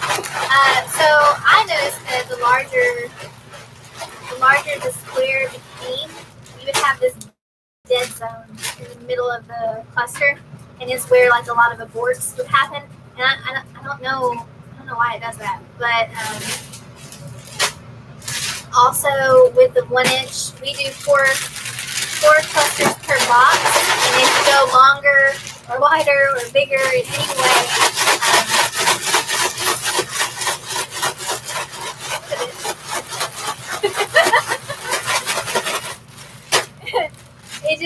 it doesn't fit our little squares. The square needs to fit the square, if that makes sense. Woo, we're done with that. All right. No, we're not. I got 2 more bags. I'll keep trying. So that's our thing. I have noticed that some other mushroom farmers do. As for farmers market, they do like a closed-in little, not a paper box, but not like exactly a cardboard box either. It's like a medium, and it's got like a clear front to it. And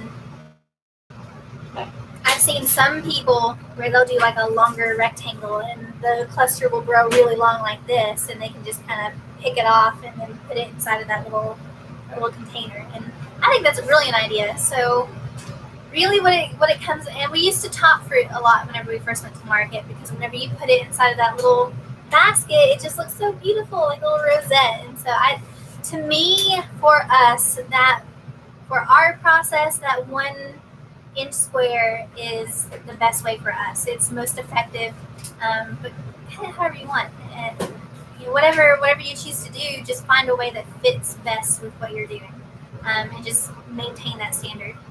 I must not be seen on this. Well, I see you, Daryl. There's something else that you've asked that I've missed. I'm so sorry, and I feel really bad about this. Hello, guys. How do you sterilize grain? We sterilize it in the pressure cooker. And we have 3 of them, and we will oftentimes, like, once the day is done and all the work is finished, while we're just hanging out cooking, well, not cooking dinner, we'll do pizzas and stuff in the oven while the pressure cookers are going on the stove. So you can look up my video, how to make grain spawn, and that tells you how to cook it right there. It's so fun to hang out with you guys. It makes me happy to see you having such a good time. Thank you, John.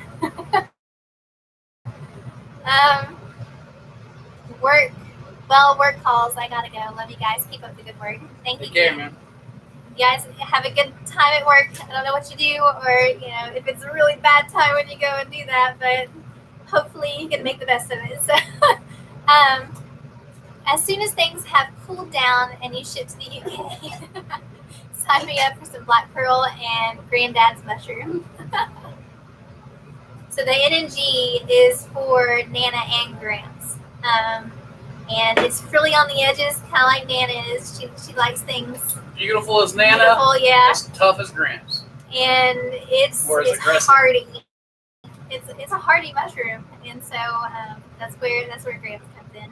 We had thought that we had lost that one. I'm so glad that we did not.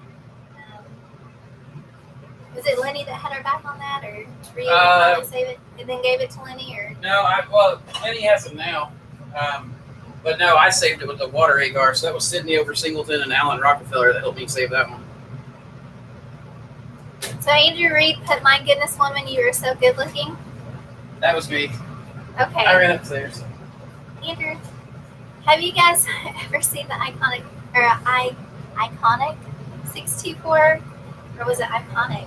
It's the iconic earlier, but I have seen it. I've got a friend who uses something like that. Do you guys use yeast nutrition in your agar? Or yeah, agar? I just put a little bit of Fleischmann's bread yeast in it. Which, good luck finding that right now. Yeah, so because I'm having a hard time finding yeast, because everybody's buying bread making stuff, which by the way Ben is too, because Ben's making a loaf a day. It smells delicious upstairs right now. I'm so hungry. I've not eaten anything to eat yet today. I meant to eat before the live stream and I didn't. Hi Mom, this is Aislinn. I'm on the white computer. Look at that. Hi Aislinn.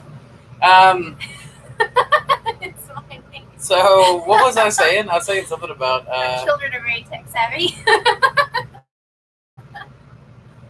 Were we talking about the iconic thing or something else? Yeast nutrition. Oh, the yeast. Sorry. I'm making barms. I'm about to start making barms, and then I'm just going to make a liquid culture barm and then I'll let it fizz up, and then add my sugar to it, and then put it through the pressure cooker, and then put my cultures into it. So,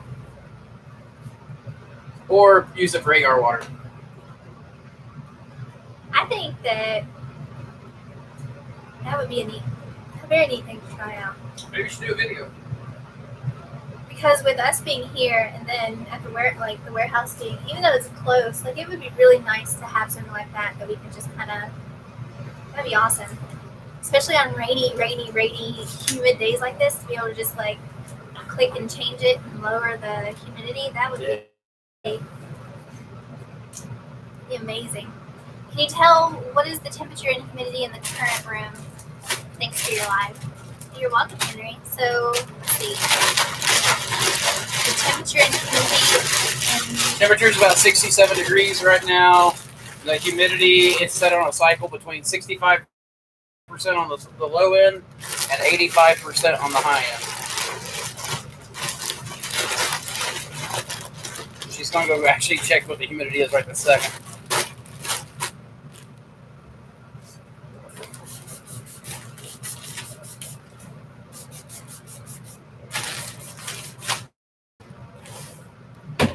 Right now, at this very, very moment, it is at 75% on humidity, and the temperature is 69.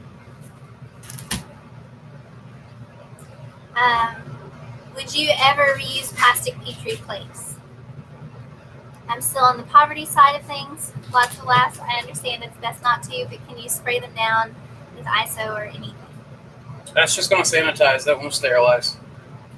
If you're on the poverty side of things, I found it was more economical to focus on plastic Petri dishes that were disposable and just keep buying them. I know it sounds kind of ridiculous, but the glass ones ended up, and really it's more expensive to spend your electricity and water pressure cooking those things and stuff.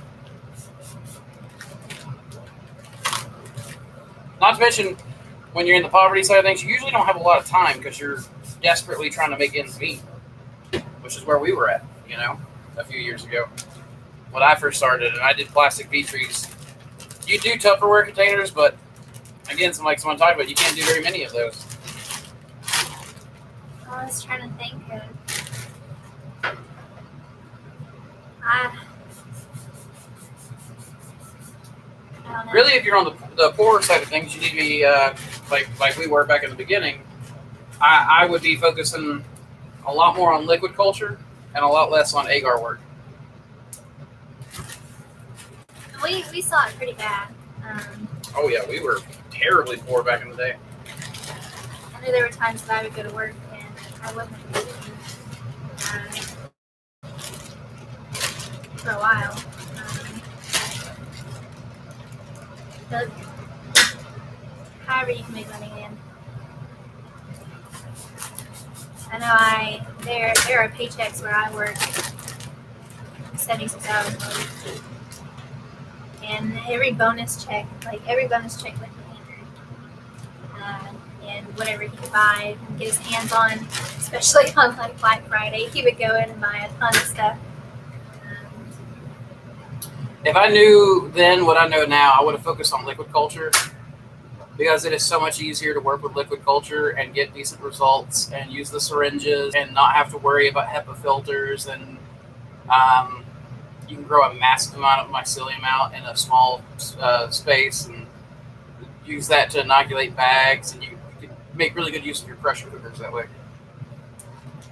Is the laminar flow head significantly better than a still air box? Yes. And when we first started, before we even had like a still air box, I was doing open air transfers. Yeah, we would just like liquid bleach spray. Bleach bomb. Alcohol, like not both at the same time. No.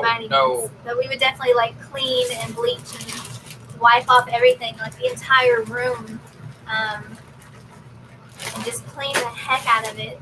And then I remember hanging up clean sheets in the doorway, and then we would let it sit and then dry, and then we'd go in and just do it. straight up air transfer. Well, let's change my settings on this thing. That's the way to go, guys. We just paid off all our farm. Congratulations, Tony. That's a big accomplishment. Yeah, it is. Y'all are inspiring. Thank you. You're welcome. Oh, never mind. Also, I love how you guys are helping each other in here. That is, I don't see it on some places, but I'm really proud to say that I have the best YouTube community of any mushroom grower I've seen so far. I jumped. You guys help each other. You do half my work for me. Yeah, Thomas, we definitely support each other through this for sure. Alex here with Catawba. How do you say that, Andrew? Catawba. Catawba, okay. Mushroom partners in North Carolina. Looking like it's going to be a rough few months. Got a load of mushrooms growing and bags ready to go. Hard to know how many bags to make now. Yeah, that's... So we're packing our normal amount, but we're switching to 80% slow growers and diversifying to appeal more to end users and doing mixed mushroom boxes, CSAs. Obviously, farmers markets are not going to survive the, well, they might actually. They might be considered essential, especially open air stuff. Yeah. We're doing our shop front, so we'll be allowing people to come into our shop front and buy. We will be able to have controls for that, but yeah, it's going to be difficult, but it's going to force a lot of farmers to make good decisions that they should have been making all along. That I should have been making all along.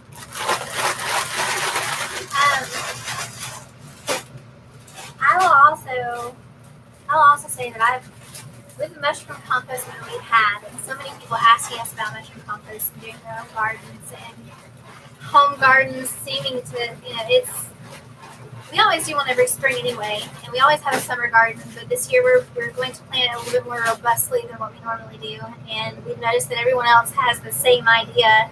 I think it would be really neat for us as mushroom farmers. If I had enough, I could just about run my entire op employees and everything on mushroom compost right now. It is that high a demand. Yeah, like we had 4 trucks yesterday. We've had 1 today. We've got a bunch that are scheduled for next week. Which we are prioritizing our friends and family right now in this time of need too. So I took a truckload to my family, to my parents. Each one of our employees, except one who doesn't have a yard, but each one of our employees took a load. Not yesterday. Well, one took one on Saturday and one took one yesterday, right? Or are they both on Saturday? What is today? Monday. It's Monday. Yeah, so it was Saturday. That's another thing. Without the kids being in school and without our normal delivery days and everything else, it's just running together. And we're just trying to keep ourselves busy, so it's making an extra run together.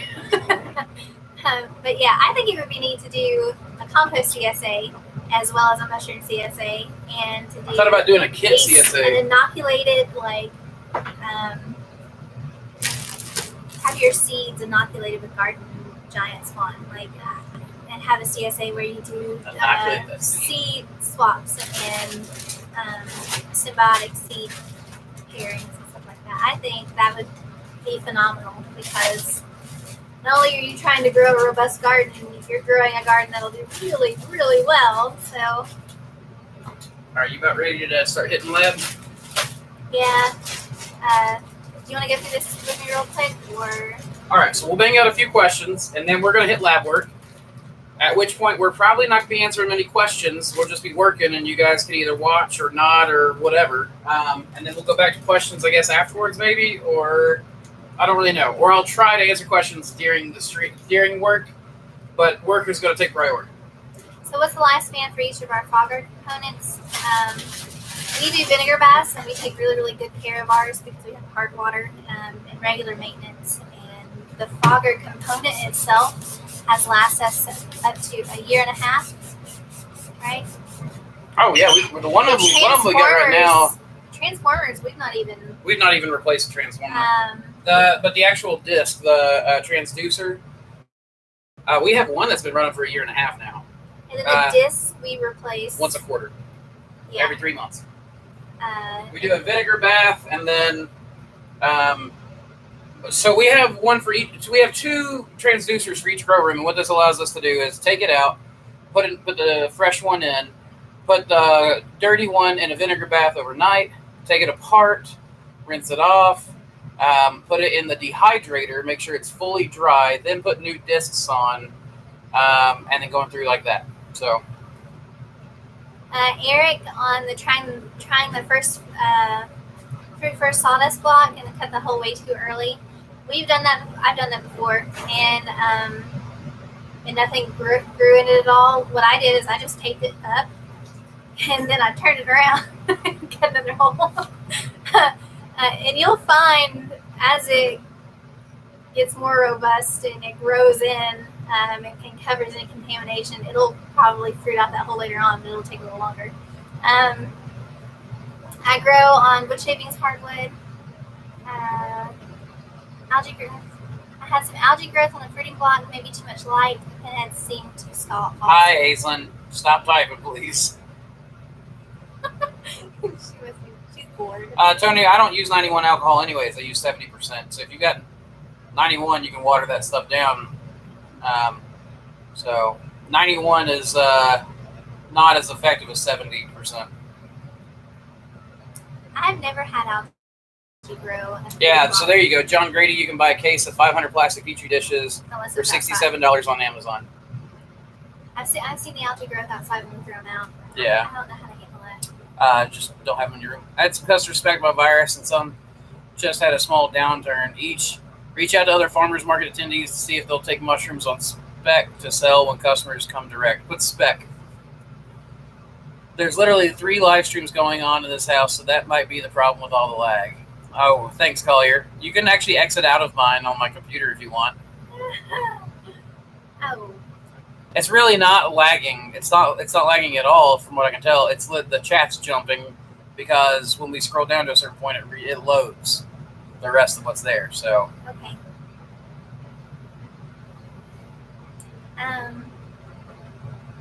All of our restaurant orders canceled this week. Yeah, Zaffa, we lost our last one yesterday.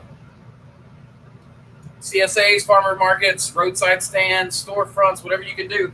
Craigslist, Facebook Marketplace. Trying to think what else. There are people who are still eating. You just got to figure out how to get to them. Yeah, and in the most capable and within the keeping yourself safe as well as them. I've been following Amy Fox and the way she's been doing things. She used to be an infectious disease nurse, or she's got a lot of good advice on how she's doing it. Wow, what's a lot of alcohol? Oh, you scrolled back up. What? Okay. Do you know the minimum isopropyl percent that you can go down to be effective? I don't. 70%, as far as I know. Love you too, Aislinn. Has been the only one, and that's what I've heard from all of the specialists and everyone else. That is like where to go. 90% is too high. Less effective than 70%. Yeah, we've had a lot of people go up higher and then thinking it would be better, and it's the same thing with bleach. Stronger bleach is not necessarily more effective. Thanks, Samantha. That helped a lot. Less frustrated. You're welcome, Harry. For you guys, we had a hard time finding isopropyl last week. Found a chemical supplier in town called Carolina Solvents and was able to buy it by the 5-gallon bucket. Dollar Generals, dollar stores, farmers co-ops, Tractor Supplies. These guys still have I it. got it from Farmers Co-op, and it was $7.65 per gallon. And that I bought everything they had on the shelf, and I left one. And they still had more. Coming in. Week. Yeah, and I noticed that they were getting good shipments coming in, so and they said that they would keep them coming. All this shortage stuff is basically artificial shortages. Zaphod said that we got farmers market pushed through as essential. Okay, that's what I was thinking. All right, so what is the best way to dry oyster mushrooms in a kitchen oven? Temp time platform you recommend to set them on? That's a Google question. There's going to be a ton of stuff on Google for how to dehydrate in an oven. We've always just used our Excalibur. Yeah, we have an Excalibur dehydrator. I've not done it yet. I've heard the only downside. Thank you, Tony. We love you guys too. I've heard the only downside of LC is you can't always tell if they have cans. That's true, but the way you do that is you make a little extra, And if you're smart about it, like if you're going to make grain, you put it in grain. If it grows and clean in grain, then you're good to go everywhere else that your LC was made. Alrighty. Is it possible to hydrate your pellets with liquid culture instead of water to give you more efficient in bagging? I don't know. That's nice looking green. Okay. Alright. And I don't know, is that a good spot? Maybe, Andrew? That looks good to me. They'll be able to see everything. Alright guys, we're now going into work mode. So I will only be answering things that I can see easily at this point.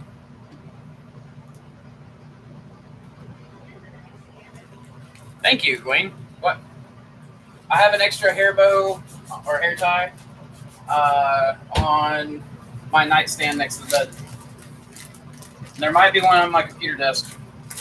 I've got like 5.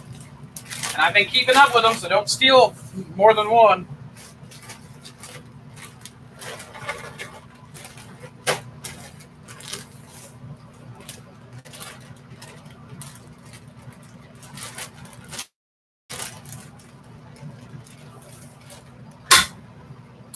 Guys, I've actually talked to a band, and he's going to let me use the music. So as long as this thing doesn't get shut down, I'm going to listen to a little bit of music while I work. So I hope you guys like the Delta Saints, because I have permission to use their stuff, and I don't think he'll shut me down on a live stream for it. So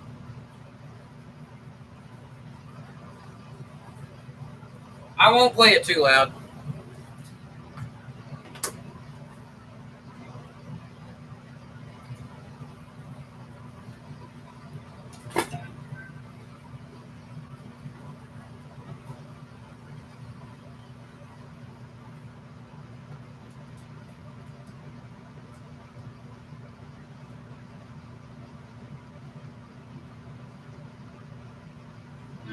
Watch this short video to get 30 minutes of uninterrupted. That's wet. No, I don't fit my button. Sorry.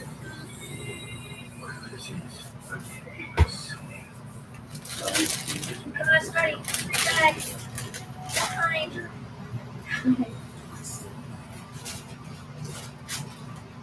Enjoy the next 30 minutes of uninterrupted listening. I guess I really ought to get the Spotify Premium, huh? Weight to water ratios, I hydrate at 60%. Something else.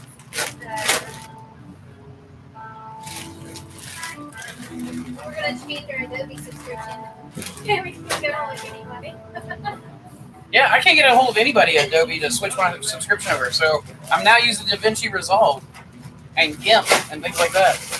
I was looking into Inkscape for my designing stuff, and if you guys know anything about it, let me know, because I definitely was reading some things, and it is the way to go. I don't have anything that's an Apple, so I can Procreate or I can't suggest it. I've been over here. I don't know what's in a Cobb salad. A Cobb salad? Yeah, I don't know. That's just like lettuce and... It's probably Seth just messing with us because I said I wasn't going to answer anything but easy questions. It's Seth Fishing, the guy that sells us the bags.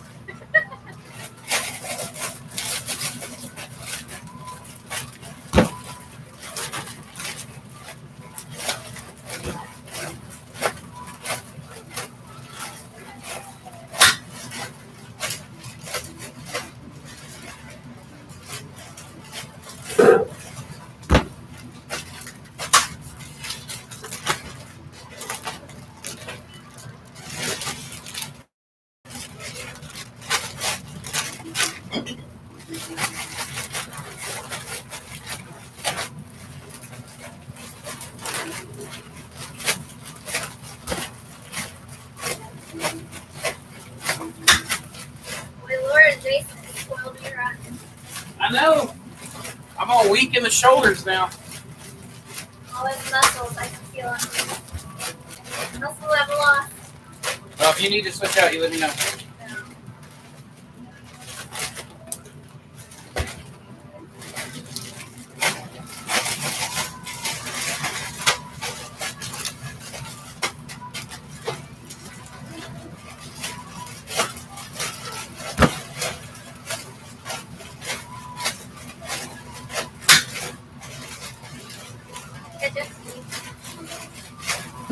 That I have no doubt.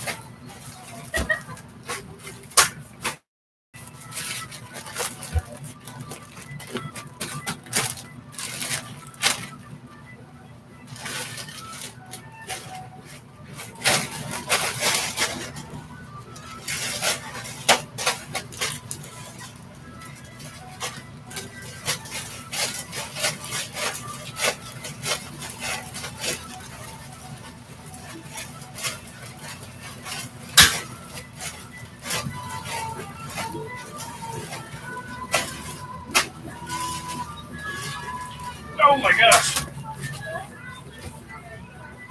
We're just letting them watch us work if they want to.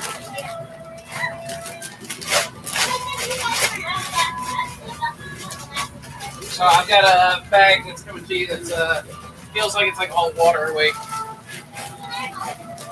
No, not right now, Ethan. There's nothing for you to do right now, Ethan.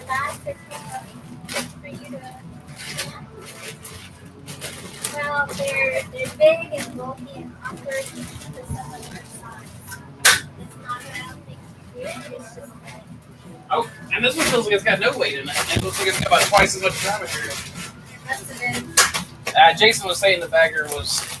I know what you You go clean your room. can take that bottle of Lysol and spray all the light switches and the lamp switches and the door handles again.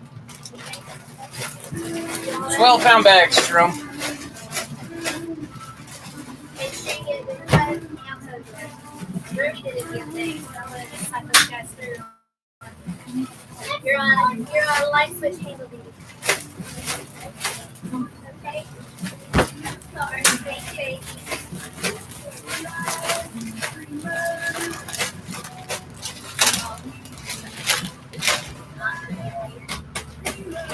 Then I'll hit them all again later.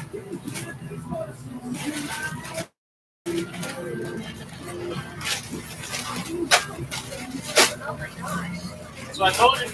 I know you told me being told the reality sometimes separate. Oh my gosh. Okay. Oh, by the way, these are all labeled chestnut.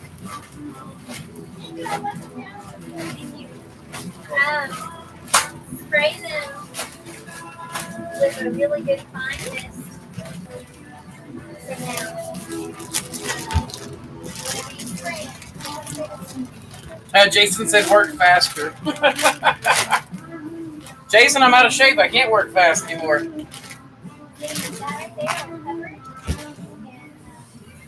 Hello, whoever's on my account, Collier or Birdie.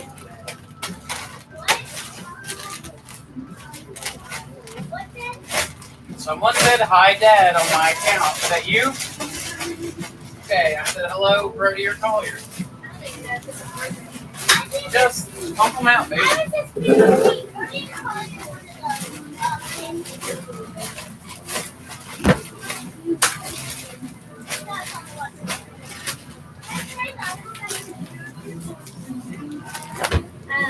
If you will concentrate on all the other doorknobs playing.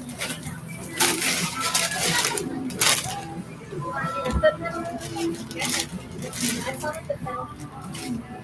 Thank you. There you go, I saw the word again.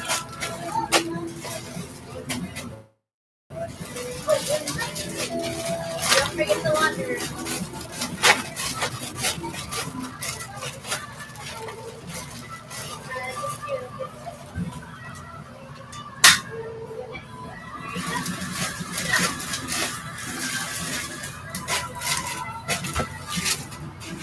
It was Brody. What's up, Brody? And Jason said round is a shape, so. Round is a shape? Because I told him I was out of shape, I can't work faster.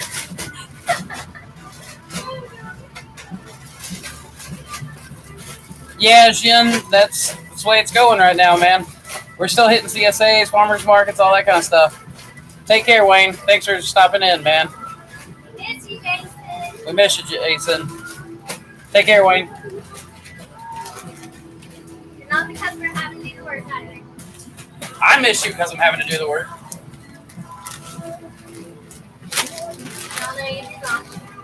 Andrew is the worst. He's the best. And the worst. I'd rather be known as the worst than the best. Depending on what it is, I guess.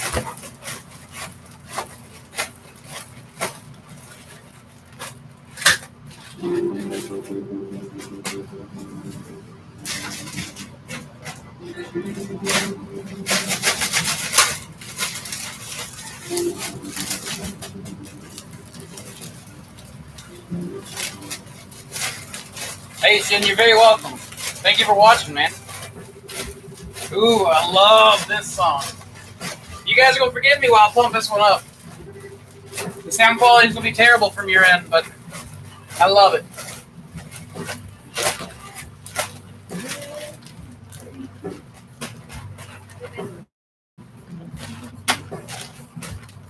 Not going to catch up to me on this rate.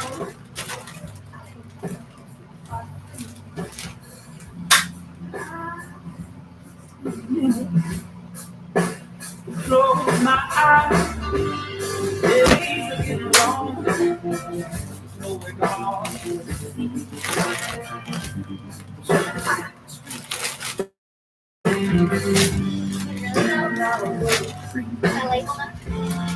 Yep. Just need a minute. 83. Is that a card of 10 that is left?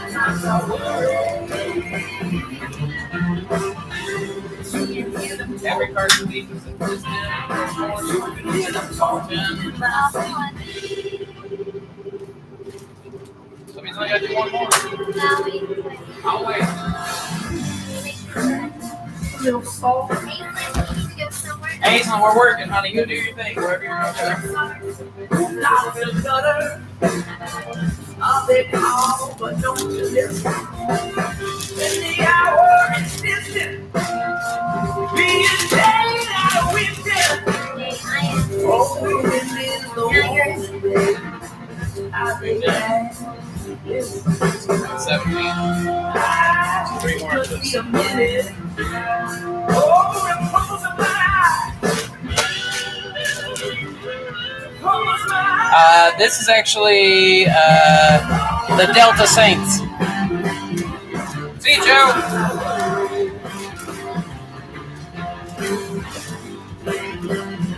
But I do like the Black Keys.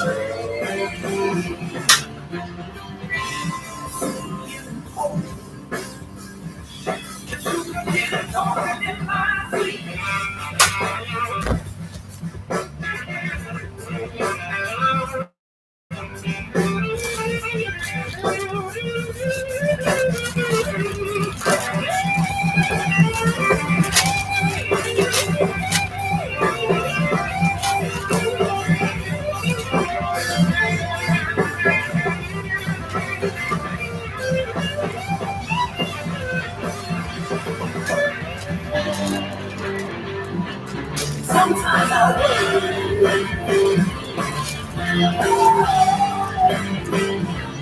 Sometimes I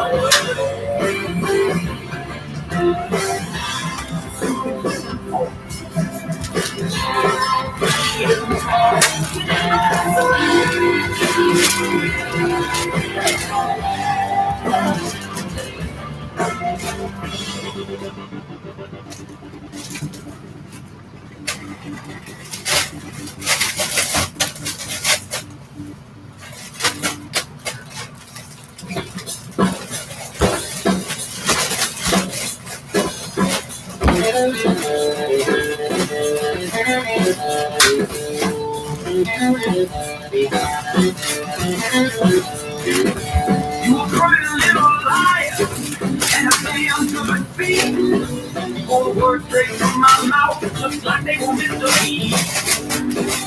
Get up, you won't fall. Each step you take it. Okay, walk on this time just like you a hurricane. Come on, get on, just like me. Just like you were meant to be. Come on, just like me. You my heart and you got so free.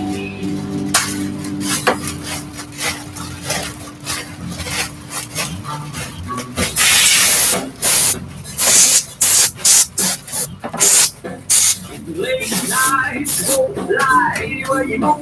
Just gotta hold tight and hands up. You get right, taking your walk down the line and fight. You talking with so many hammer back the kind of ride. Big twitch on the trigger. You take a deep breath and you close your eyes. And I'll sit down to your ride. Come on, get on. Come on, just lie to me. Just like, just right, just like we want to get to be. Yeah. Come on, come on, just lie to me. Take me away, come on, you got so good.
What's that?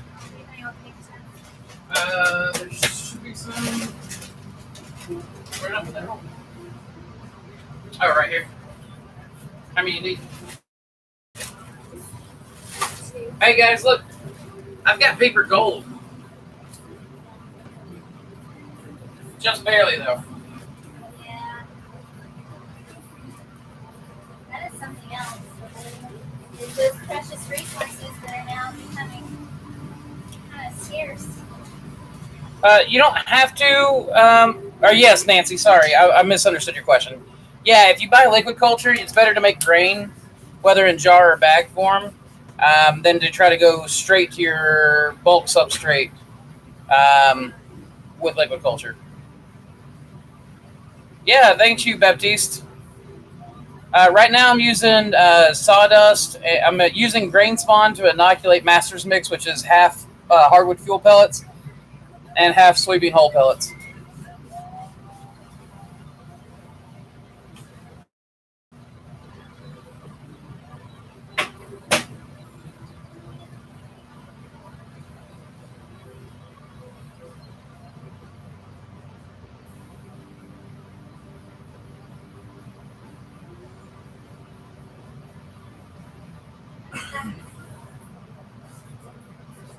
Too short for this.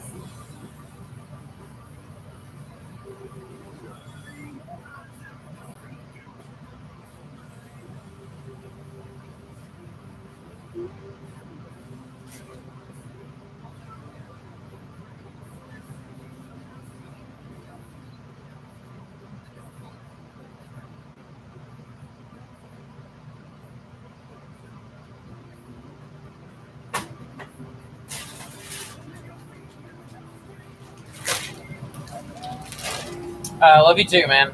Ready? No, the flow hood stays on only when we're working. I've got a light switch on the outside of the lab that I can turn it off and on with before I even open the door for the lab. And it is pretty quiet, yeah. Rubbing alcohol is supposed to be good for killing viruses, so yeah, there's that.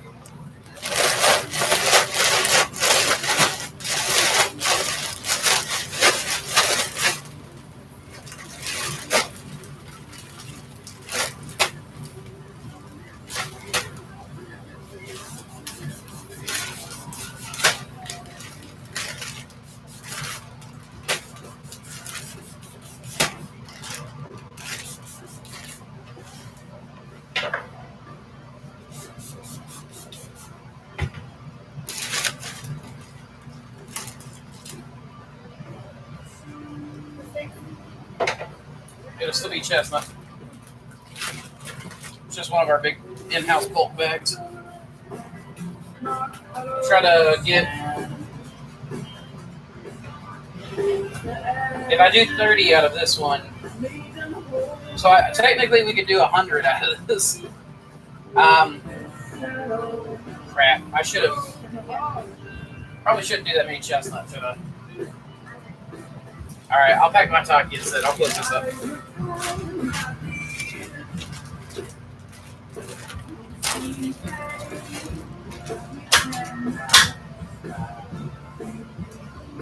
Or we can do black Pathfinder.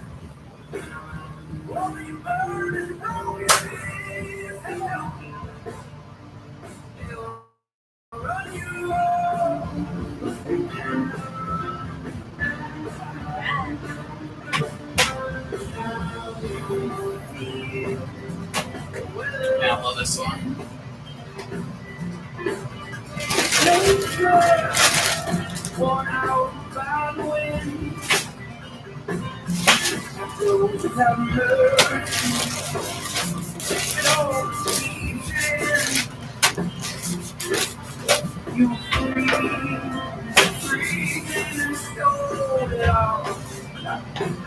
Oh, Aislinn, thank you, Aislinn. Don't look so tired, my dear. We may be wrong, but today is almost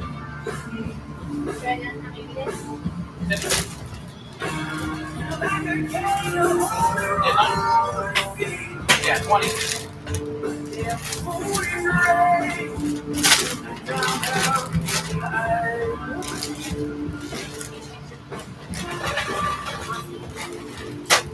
I got it. BPE. Black poplar and the source code on the end. I'm not telling you all my source code. Not yet. Not until it's fully tested. That's true, Andy, but isopropyl is really not good for your skin. It's not good. You can absorb it through your skin, too. It's toxic to you. Sanitizing our hands and Germex. Yeah. Samantha sanitizes her hands with Germex. That's why it's so pretty to flip on her hand.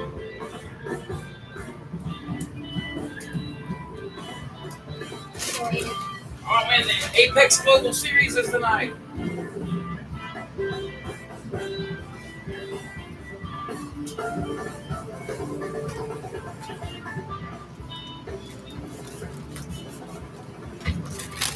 That was so funny. What? Dry your hands just a little bit in front of the floor. This one's still stuck. Oh my gosh. Okay. Try it again. Try it again.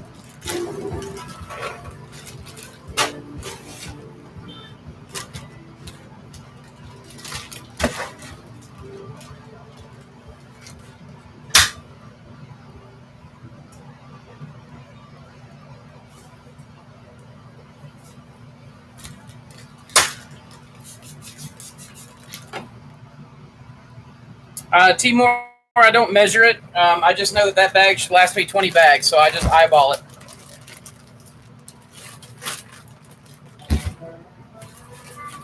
I just think of it as like a little handful.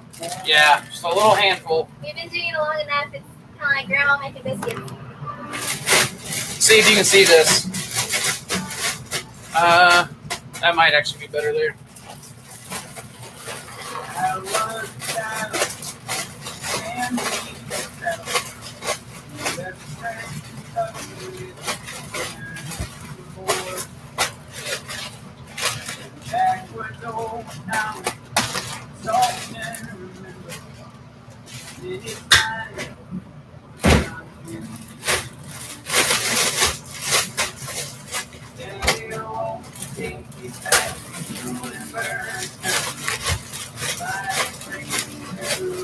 You're very welcome. I know that wasn't the most helpful answer. A pinch of this and a pinch of that, man. Add salt and pepper to taste.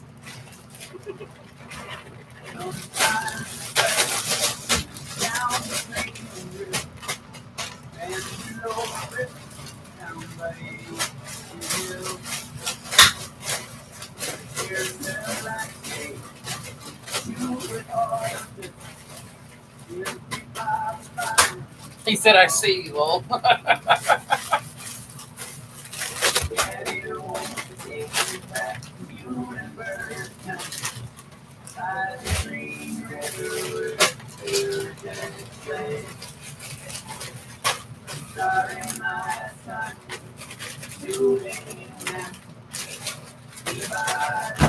God, I am so hungry.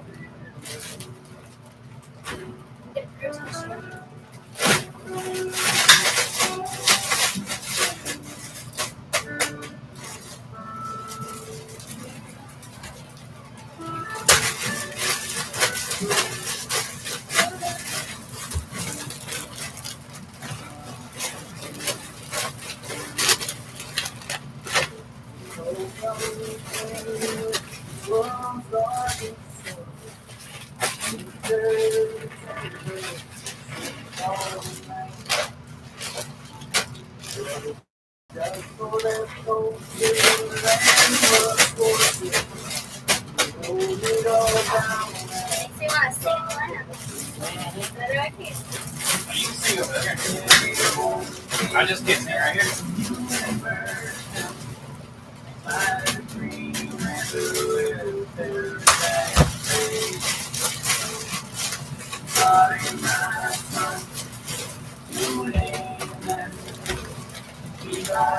So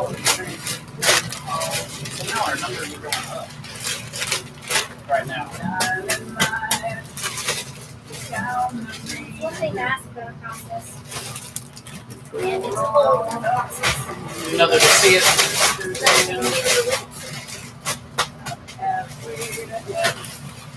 And another thing entirely to be able to see or feel it for yourself.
So something I can kind of talk about right now, since we got so many people on, that might be helpful for you guys, is something that we have found to be really, really helpful while packing bags, is that the person who is inoculating and sealing the bags needs to really make sure that there's enough airspace in the bag that, Yes, please. right, because otherwise you get these vacuum packed bags that are really hard to shake. So one of the most important jobs, like with production bags, I'm not really worried about cleanliness.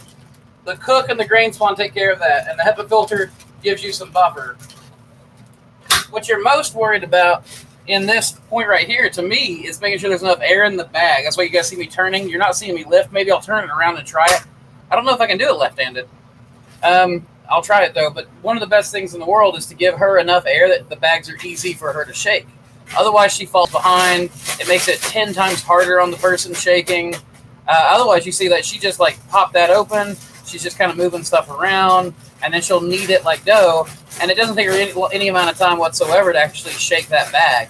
Where Also, it's also really nice to have enough air to where I can kind of pound it on this side, and then just that one's waterlogged. Sorry, go ahead and tell me. just tip it to where all the grain is just like, it's like a mudslide. It's just sliding down. And that helps it distribute all across the bag. And then I go around. Yeah. And as I'm doing it, I'll continue to shake it down like that. Do that little kind of seesaw. Yep. And that will allow her to catch up with me or stay in moving along right next to me. And that's what I have found is one of the most important things. It's just thinking about the person down the line.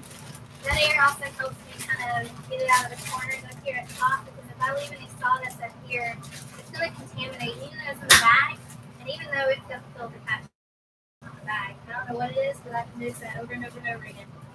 Also, whenever I put it on the shelves, I make sure there's no sawdust on the top of the bag, because it'll cover the filter patch and the bag will contaminate. Right.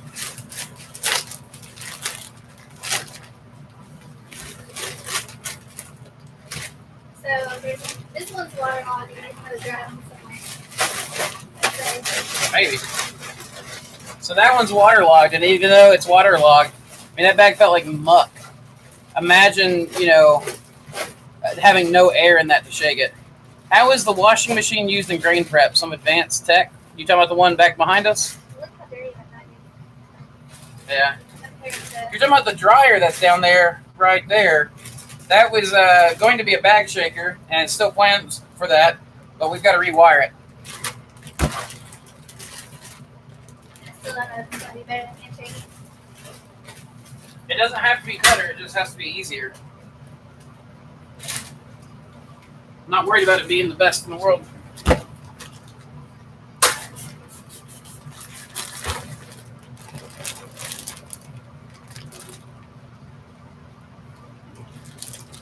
Oh yeah, airtight bags are terrible.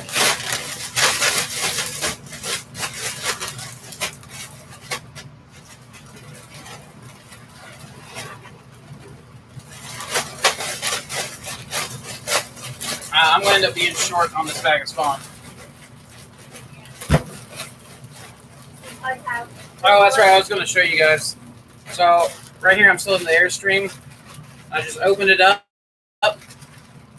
try to stretch it out as much as possible. They close this on the edge, run it through the sealer, and then seal it. And that makes sure that there's enough air that it's easier for her to shake it.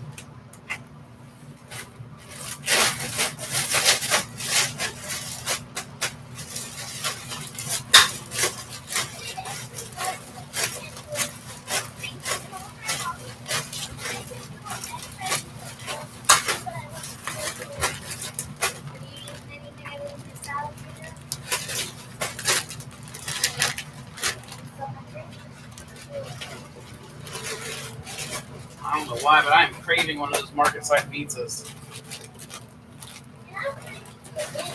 You're craving spaghetti. You're right, we haven't had spaghetti in a while. Well, we have noodles, so we can have spaghetti sauce.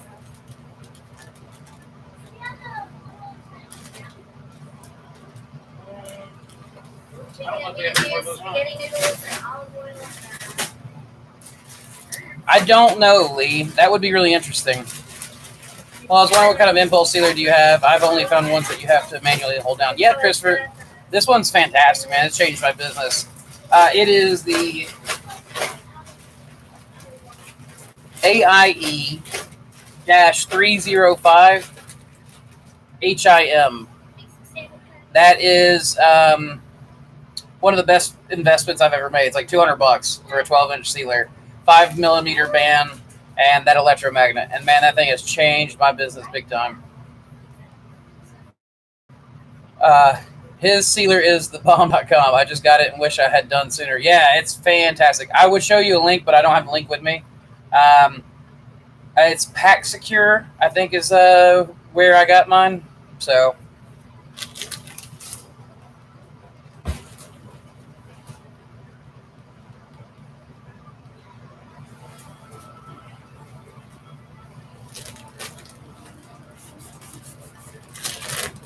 you're welcome.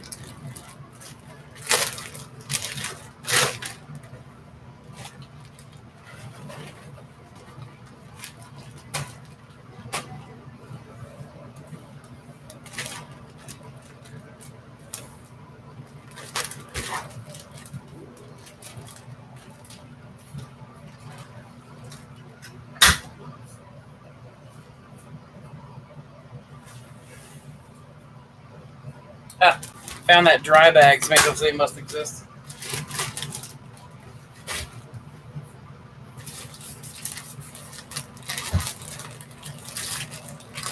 5 short.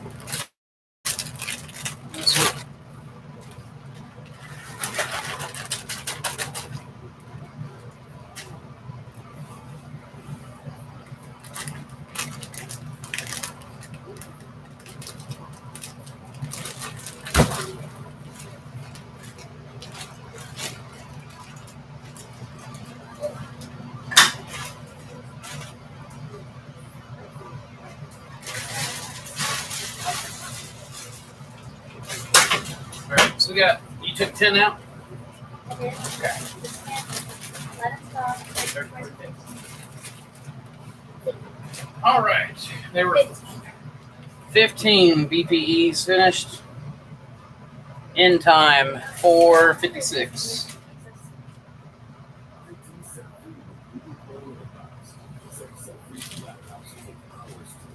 Start time, 4:58. 4.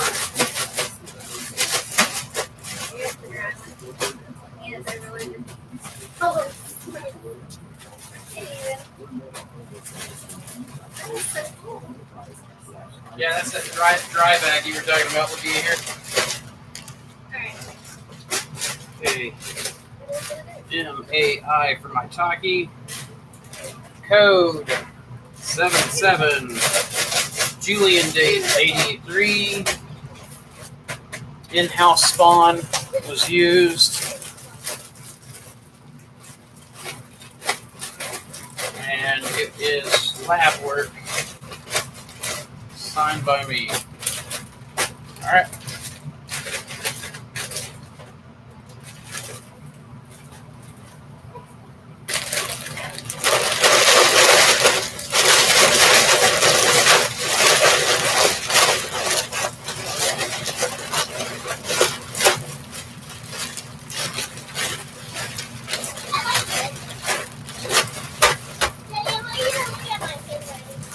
Okay.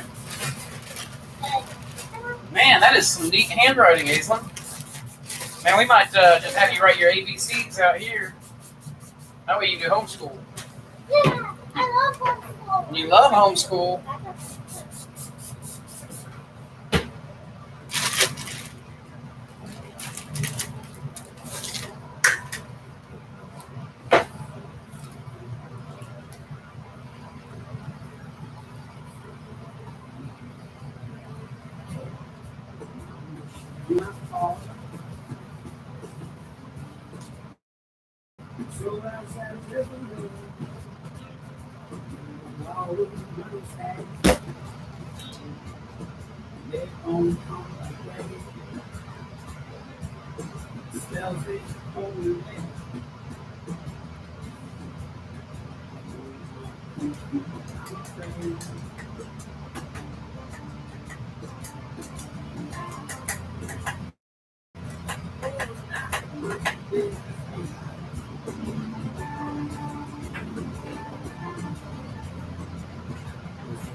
Let's see, before I start that, if you want to start inoculating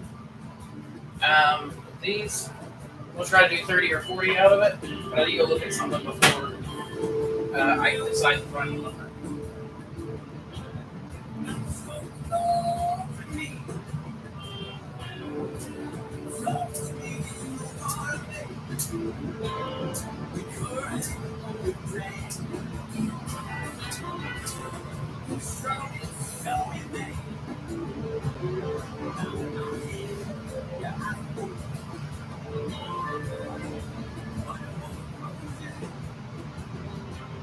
You already wiped everything down? Yeah, the only thing I haven't sprayed off was that block. You know, I'm just spraying right there around the edges of the mouth. I don't spray the whole block. No. It's just a waste of alcohol, especially right now.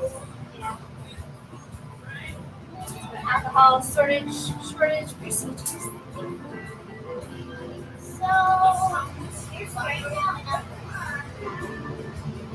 Yep. It's dead.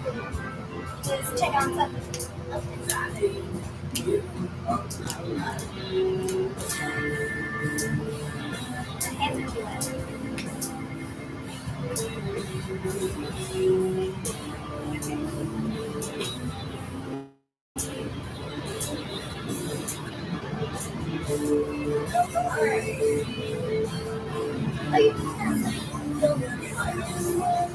Drying my hands with the glove. Put the gloves on.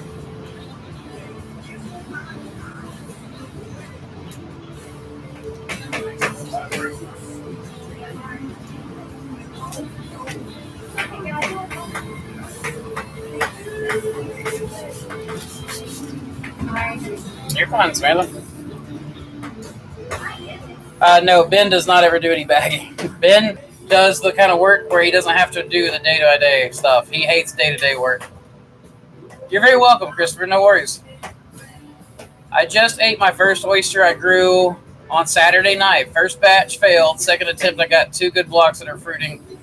Changed my world when I ate that first one. Instant love. Congratulations, man. You got bit by the bug. Thank you, Andy. That is, I mean, heck yeah. This Lone Wrangler said, so how's that glove coming along? Premix from Stream Supply. Hey, man, I hope you used code Mossy. Saved yourself 10%. Why? This is what we get for getting the non-powdered, non-latex. I can't wear latex anything.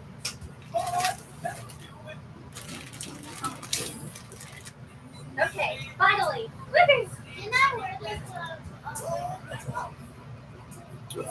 Henry, you buy the XLS series that Unicorn sells. There's also a guy in the chat, or at least there was earlier, called Seth Fisher of mushroommediaonline.com. And he's definitely he's a good place to get bags, fast, cheap, good bags. And I mean, if you tell him you're looking for the XLS, that'll be, he'll definitely help you find them. They may be labeled XLS on his website. For sure, and it's thanks to you, man. Have been very informative. Hey, man, you're very welcome. And yeah, I'm glad you used the code. It doesn't get me anything from them, but at least it saves you guys some money. And Ryan, man, he's always taking care of me, so I want to make sure he's taken care of too.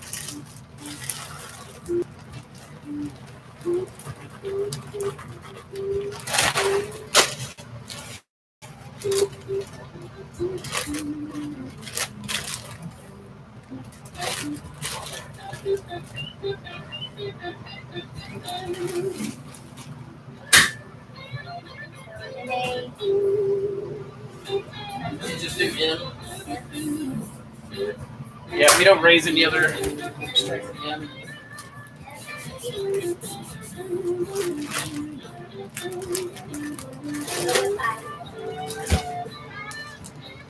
Oh, well, they missed it.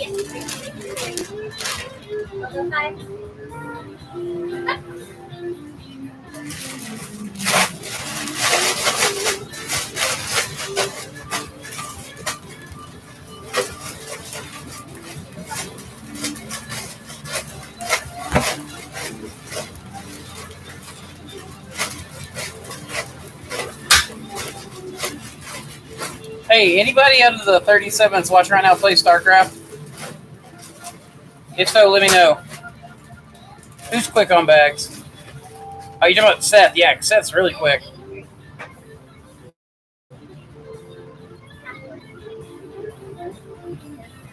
Lee, I don't know anything about it, man. Can you email me at mosscreekmushrooms@gmail.com? mosscreekmushrooms@gmail.com.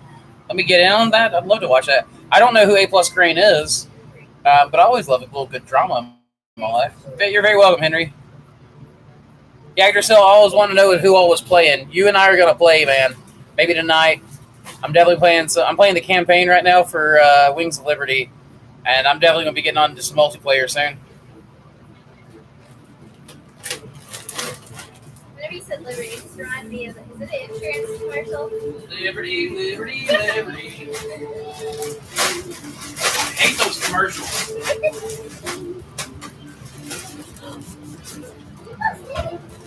Samantha's beating the bags to death.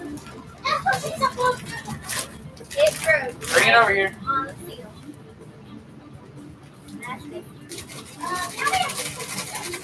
Oh my goodness. That's what Jason was talking about. It's getting too hot. Cutting the ceiling instead of. Yeah. You were playing earlier. Dang, man. Got to study up on quantum mechanics. What are you going to college? You college boy?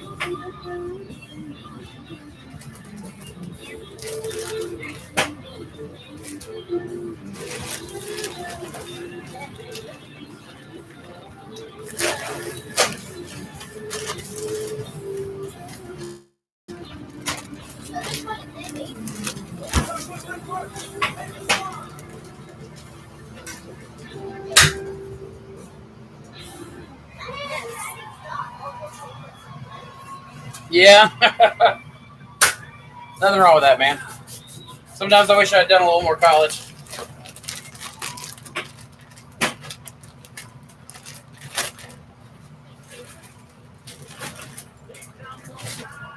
Ooh, the swamp groove.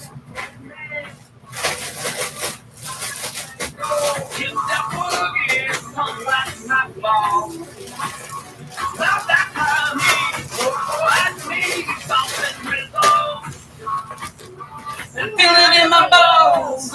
What? Another one?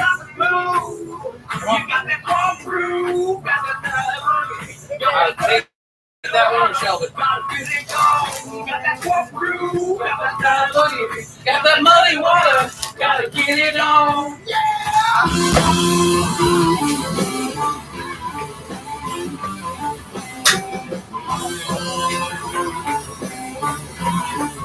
Hey, what's upstairs?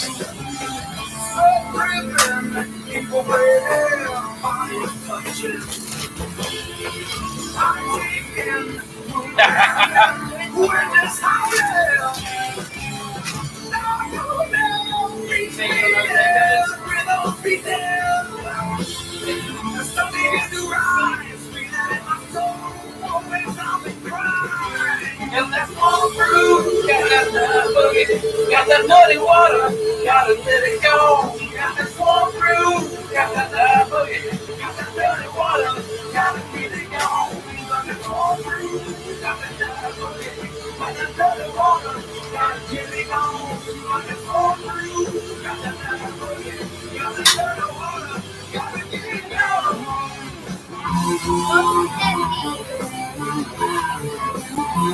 Thanks for the cookies.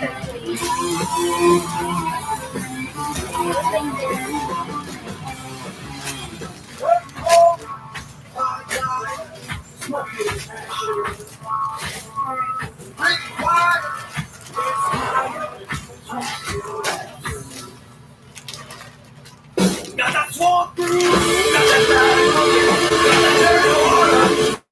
got that dirty water, got that swamp through, got that dirty water, got that dirty water, got that swamp through, got that dirty water, got to get it on, got that swamp through, got that dirty water.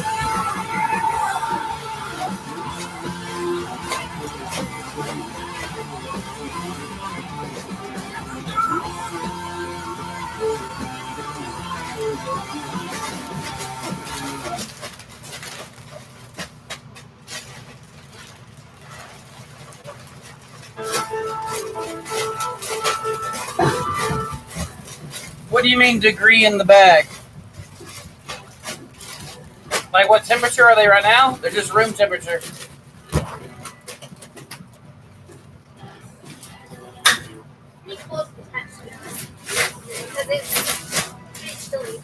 Yeah, it's chilly in here. So not like uniform temperature or anything like that. So it's 59 in the room, it's 70. Yeah, it's probably 71 or 72.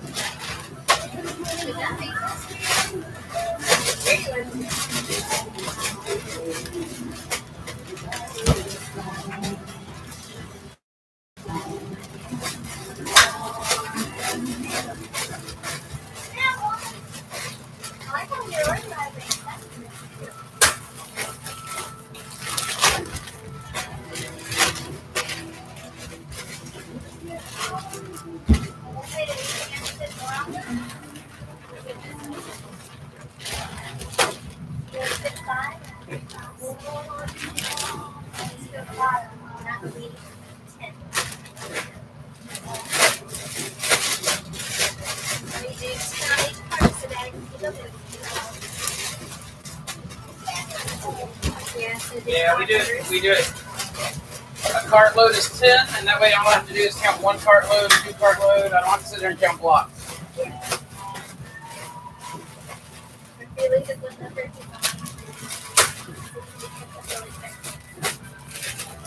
Yeah, we standardize on 10, Aislinn, because our shelves hold 10.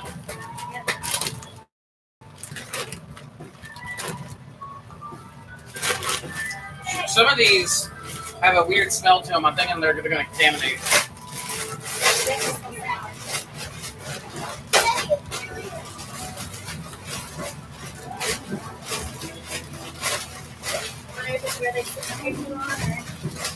I think the steamer's not doing very well out where it's lean. I think that it's... Also, I think that I was looking at it the other day. It didn't look like it was packed very well last time. Looks like the blocks were allowed to swell up real big, and they weren't smashing them when they put them in, so there weren't corners, like holes for the steam to travel up. So when I looked at it, it looked like it was completely sealed off on blocks. So those pallet steamers are going to help with that. You need some sort of visual standard. Like 50 guys across per layer. It's going to be hard to put a number on it, but I think what we need to do is take a picture of the way it's supposed to be and hang it up near it. We need the SOPs for gas. Yep.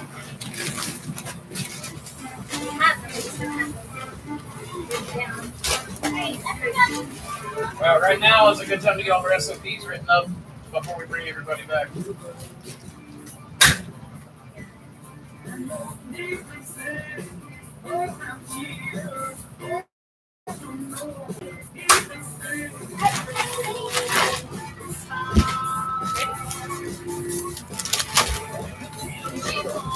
Yeah, that one stinks. Yep, so like weird corn.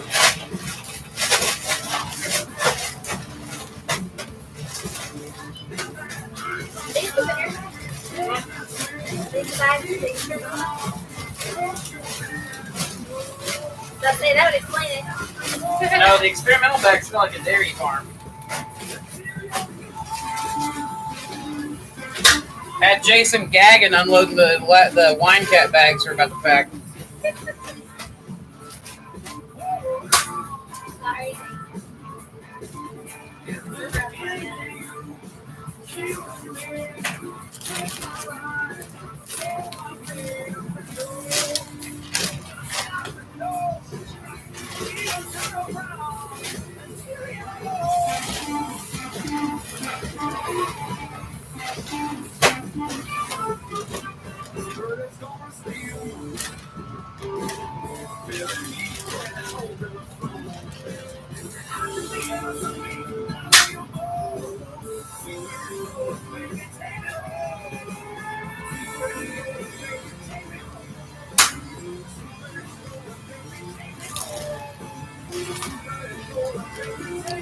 Yes, cow poop smells bad.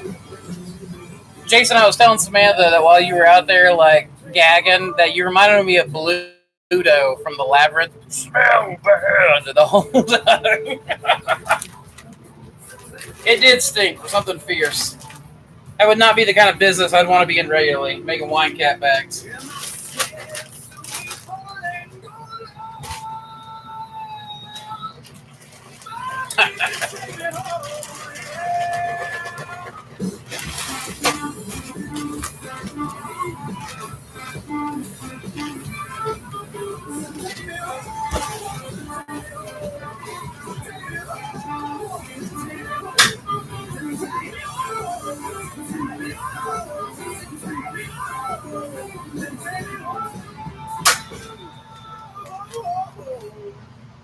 Yeah, no kidding. Whoa, Whoa! Stupid commercials.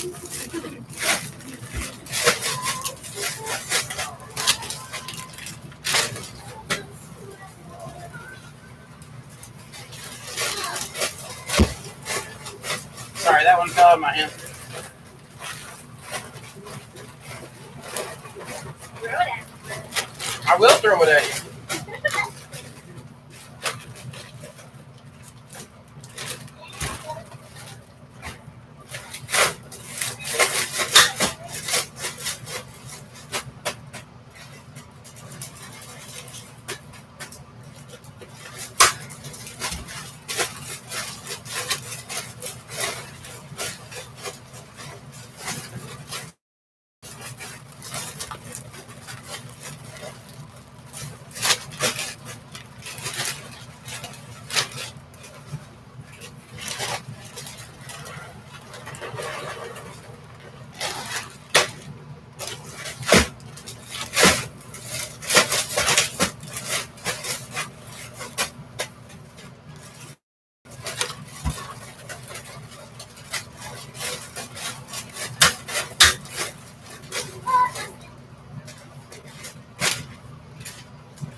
Make a note on the paper that the knife smells sour. Got a note section.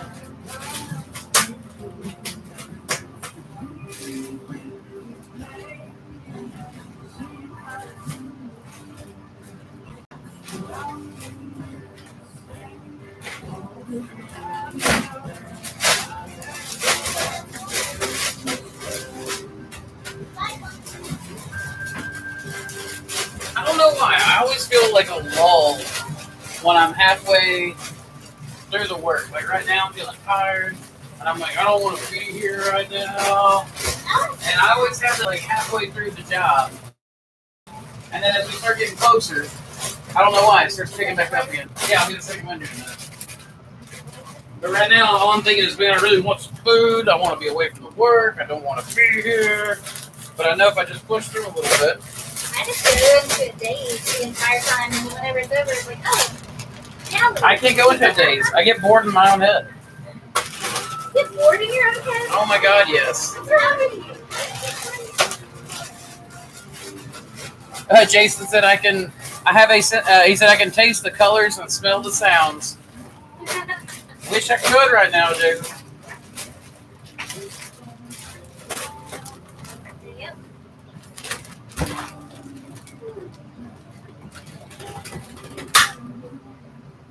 Hey, boy, you are excited. Makes me angry at you. Let's go.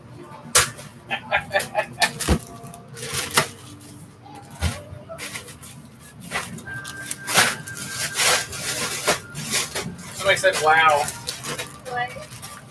What? With mine under my name, I don't know. Somebody said, "Wow." Collier or Brody?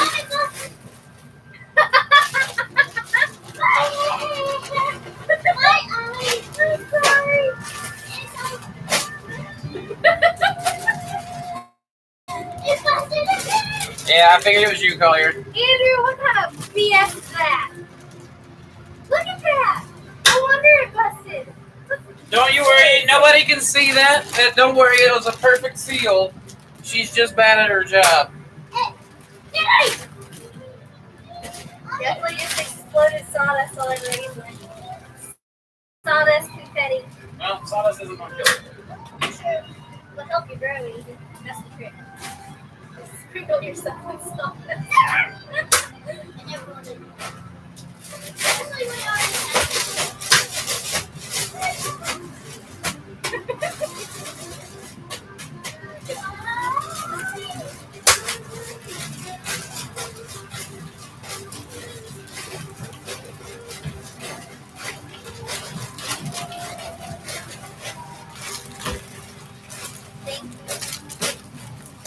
very welcome.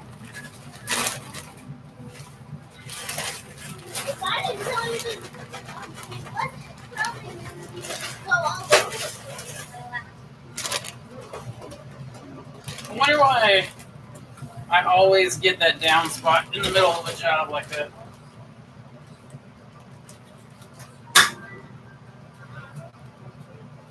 There's going to be 20.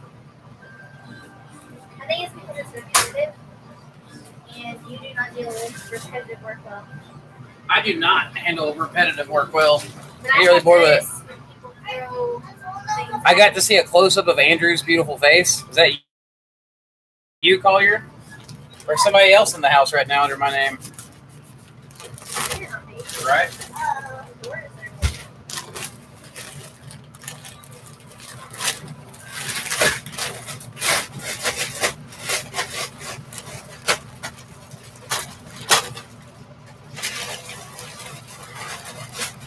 Collier, you want some shake bags?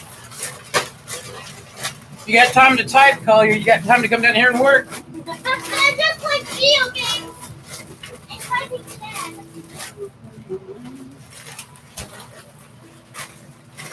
That's not a good way to win friendship with your brothers.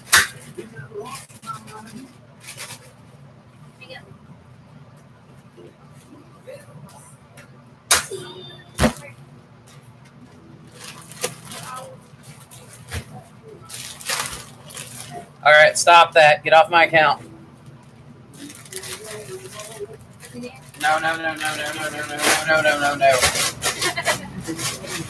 Someone doesn't want to work.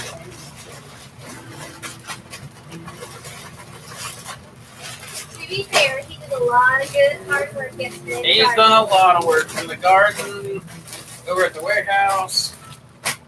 So he has done a lot of good work. It's okay if he's got a day off.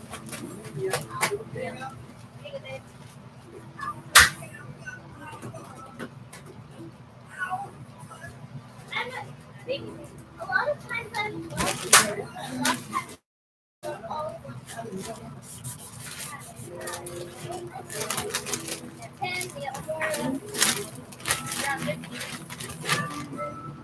Praise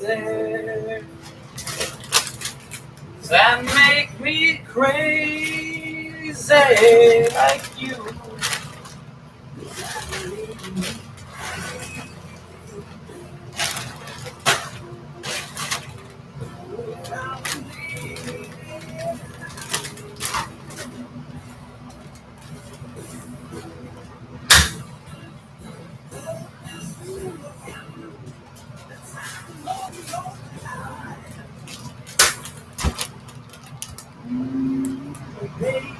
He has done great as Ben Slave. You're absolutely right about that. I told Ben that as long as Collier's out of school with all this COVID-19 stuff, you might as well consider Collier his apprentice. Ben liked the word slave better.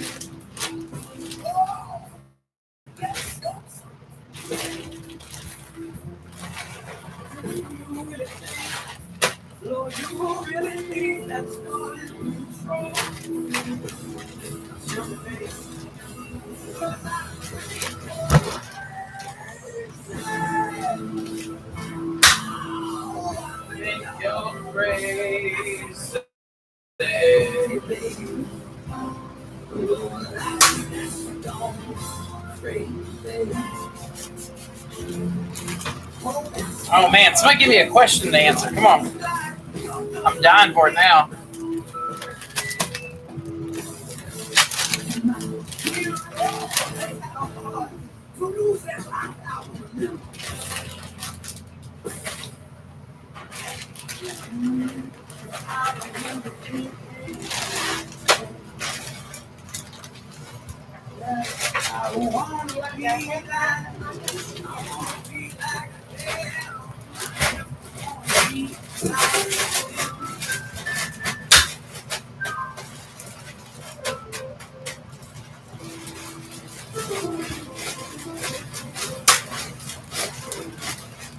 Ain't nobody got a question for me. I was hoping somebody would have something so I could alleviate my boredom a little. There we go. What's your opinion on possibly being able to classify everybody into two simple groups? Those that hoard toilet paper and those who calmly count their ugly t-shirts. Okay, what made me want to get tattoos? Was that Collier or Brody? That sounds like a Collier question. How big of an area behind a HEPA filter is standard to build the right pressure? Ooh, Thomas, that's a question I don't know the answer to off the top of my head. Do you know? Okay, wow, now the questions are coming in. All right, cool. This will help. I did Wrangler. To answer your question, I think it's very effective to classify people by their behaviors. So I think that's a great way to go. You got hoarders and you got t-shirt users. For sure. All right. Thomas, I don't know the answer to that question. Joe Cicerello that was on earlier, he knows that kind of stuff by heart. It's so ingrained in him, and I don't think it's even in his head anymore. It's just part of his DNA. So if he gets back on, maybe you can ask him. So Collier, you asked about what made me want to get tattoos. I don't know, man. I just like them. I want more of them. I actually messaged my tattoo artist today and said, "Hey, man, do you make house calls? Can I get you to come down here and do one just here at my house or my warehouse or something?" So I don't know, Collier. I've always just liked them. I've wanted them since I was a kid, before I was your age.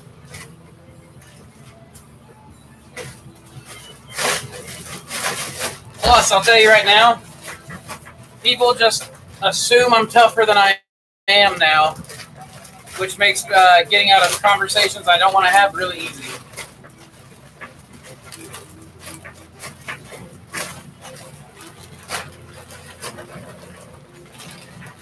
Plus, when you're like, help a little old lady unload her groceries at her car, and at first she didn't want, like, she avoided your gaze because you have tattoos, and then the next thing you know, she's like super pleasantly surprised you're such a nice, helpful person. Like, that does a lot.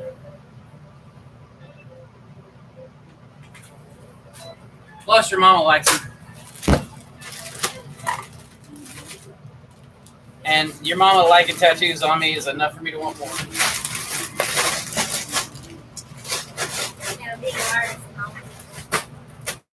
Right. Well, Samantha's had a hand in designing each of my tattoos, some more than others. This one right here, she hates it, but I had her sketch something for me and then didn't tell her I was using that sketch for the tattoo artist. So, and shit drives her crazy because she wanted to be perfect. Do you know of effective hot water sterilization, pasteurization methodology? Steam. Do you mean steam? Artagonon? Let me know if you mean steam or if you mean like hot water bath. Or do you mean a submerged method, which is basically a bath?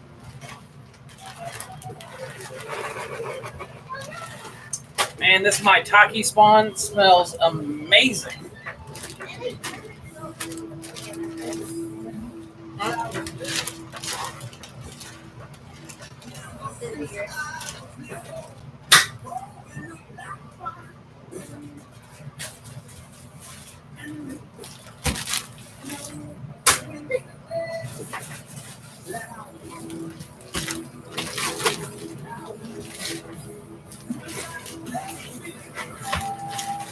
How do you show the spherical harmonic Y2?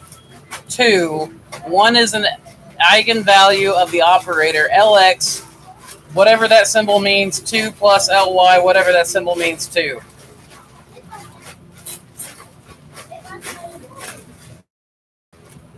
I don't know, man. That looks like the recipe for cheese to me or something like in French. I don't know. Like, it just doesn't make sense to me. I mean, I don't know. No, as in, like, it just doesn't make any sense to me because I don't speak French. But it looks like a recipe. He's doing quantum mechanic homework. Yeah, yourself.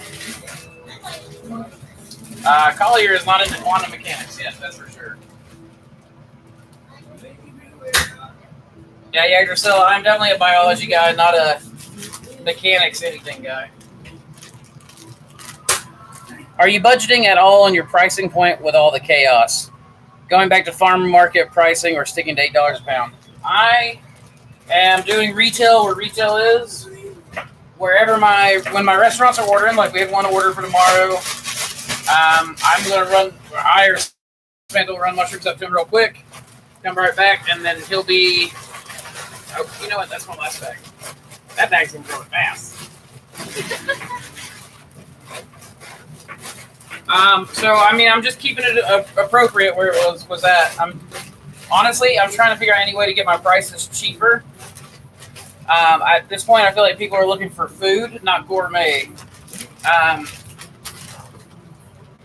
So I'm looking to see if there's any way that I can just produce food. So, I am doing like $20 a pound retail right now, but I'm making everything. Even when we get my taki, it'll be $20 a pound. Shiitake, everything for retail. And that includes CSA prices. As for the sky being blue, come on, you're an engineer. You know it's Raleigh's scattering. I do not know that. I'm not an engineer. It wasn't for you. What was it for you? Are you using standard fruiting method for my taki? What is the standard method for fruiting my taki, Jeremiah? Can you let me know?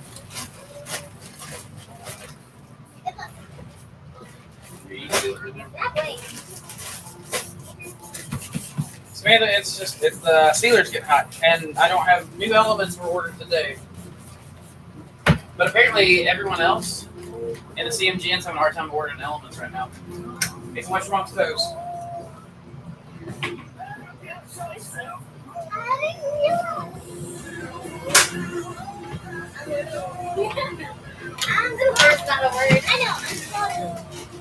Yeah, so you got to remember, man, I only went to one semester of college.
What are some better warmish weather strains of genetics for the purposes of less than perfect air conditioning? So pinks, golds are pretty heat tolerant. King Blue, Elm Z is a good elm strain. Hot water bath, avoiding steam because my area's regulations around steam are hardcore. So water bath works really well for pasteurizing straw. Is that what you're going with, straw?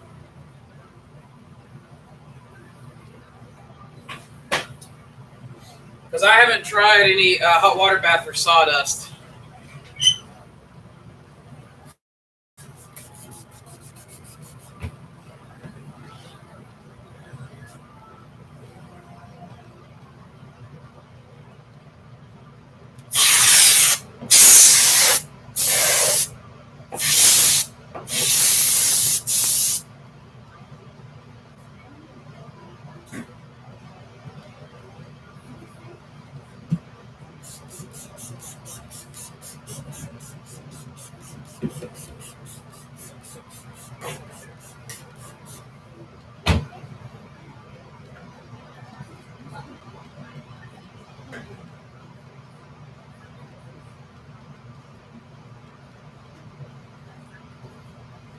If my car starts making a cling clang noise, how many square roots of tomorrow does it take to make the train arrive on time?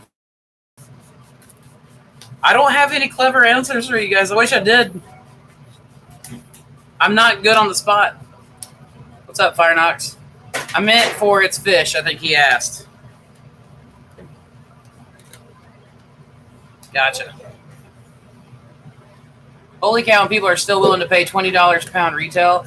Just imagine, like you said, people want food, not gourmet. I figured gourmet mushrooms wouldn't thrive in this market. So you go look at the grocery store, man, and see how much mushrooms sell there. Portobellos are about $8 a half pound. So that's really close to the $20. You know? The tack question, I already knew why. It was just to stir up some questions. Gotcha, man. We're also not a huge factory. Right. We're not a big factory. It does take us a little bit more because we have to order in smaller quantities and we afford things in smaller quantities. We don't have those big bulk discounts. It takes us a little more to pay for things. What we're asking is not an exorbitant amount. No, and I mean, we're not usually selling a pound at that price. You know, we're selling a quarter pound or a half pound. $5.37. Boy, my time was definitely slow on that one.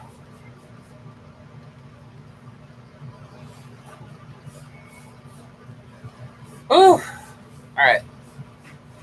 What are the dimensions of your flow hood? Would you prefer a bit taller so the tops of the bags, spawn bags, stay in the laminar flow while you inoculate? Yeah, so we normally lift our flow hood. We have a border that goes along the bottom that lifts it up, but we haven't put it in this lab yet. I definitely crinkle my bags down a little bit. My bags are still in the flow hood, but I don't like lifting my, like the most dangerous part of laminar flow is right here along the top, because old spores fall down and then they get pushed right into your spawn bags or whatever you're lifting up. So it would be nice to have it a couple inches taller for sure.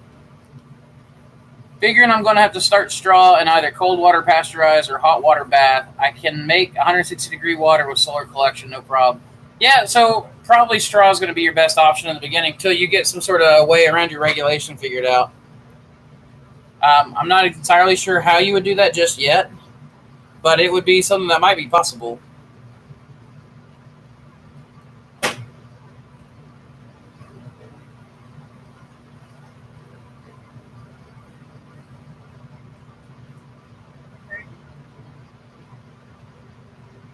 Burn.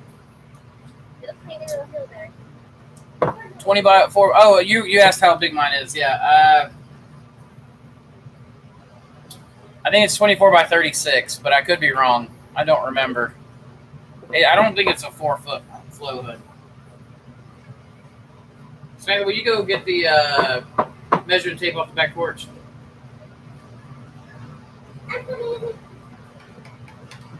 I don't know, man. I'll measure it out for you real quick. Just don't know if sauna generators are classified like boilers. No, they're not. I don't think so. People put them in their houses all the time, Artagonon. So you gotta remember that people put those sauna showers in all the time.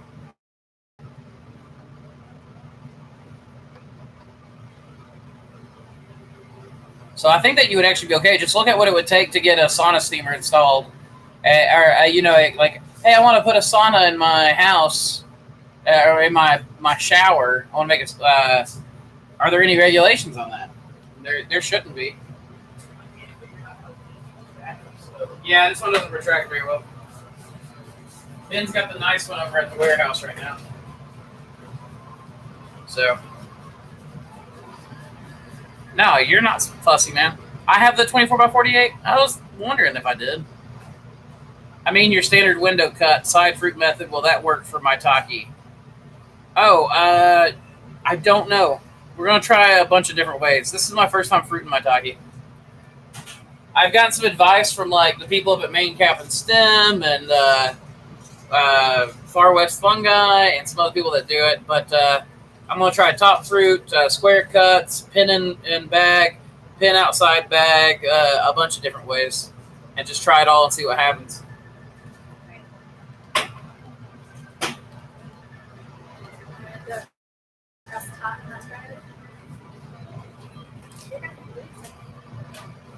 Inches.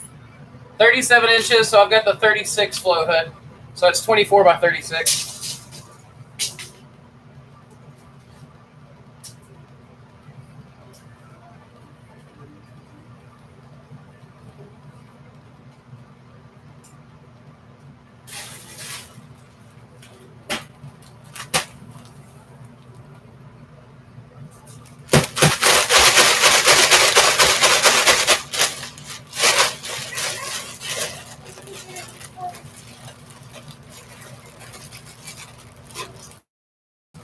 Oh, I'll definitely keep you updated, man. I'm not going to keep that stuff secret.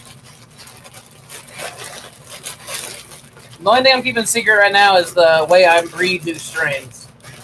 And it's just going to be secret for a time. It's not going to be secret forever.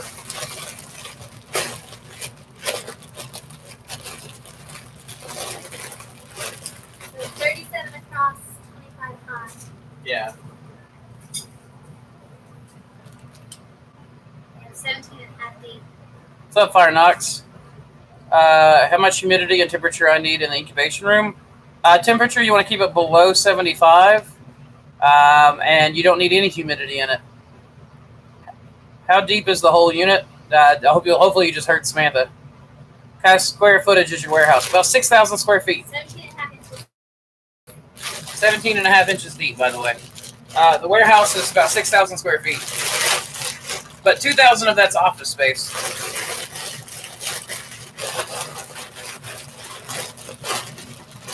We're going to be pounding out my taki in the warehouse.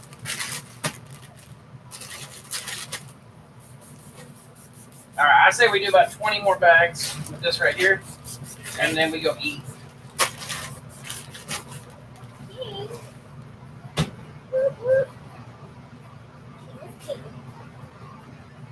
I wish you could grow king all year round. I wish we could grow king all year round too. King is one of my favorites. All right, we're starting at 543. King Oyster. Code number 56. Julian date 83. In-house spawn. Laboratory. All right. Do you remember which fan you used? No, because I bought a pre-made unit from Fungi Perfecti with 2 pre-filters plus a 24 by 36 HEPA. Yeah, I use a dust filter on the wall, pre-filter on the inside, and then my mentor, the guy that taught me how to grow mushrooms in the beginning, was over here yesterday, said he actually uses a static filter, electrostatic filter, as a third pre-filter. And his unit's been going for like 12, 13 years, something like that. And any info on the total static? Yeah, I have that information, Ben. I don't have it in my head. Manufacturers were not helpful at all with this info. They never are. What settings do you use on your sealer? High all the way and cool. Heat all the way, cool all the way. The secret to my beard? Oil it every day. Yeah, you're welcome, Fire Knox.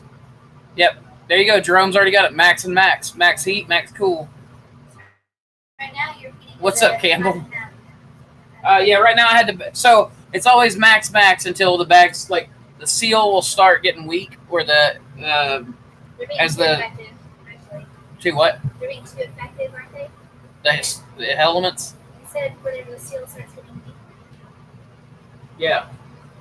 What's too effective? Like the connection is getting weak, or No. So I mean, right here on the bag, when the seal gets weak. This right here is getting too hot, and so I back it off. So right now I've got it at 5.5 because it's warmed up. So, hopefully that. What's up, Campbell? Nothing like pounding out my takis. Heck yeah, man! That's what I want all day long. That's my favorite mushroom to eat, like ever. Dad and Mom, it was fun working down there. Well, Aislinn, I'm glad you had fun. Do you guys have any PDF of your chart you use to keep track? Is that something you might share with us? So Samantha might be able to get you something of that. It's a Google Sheet.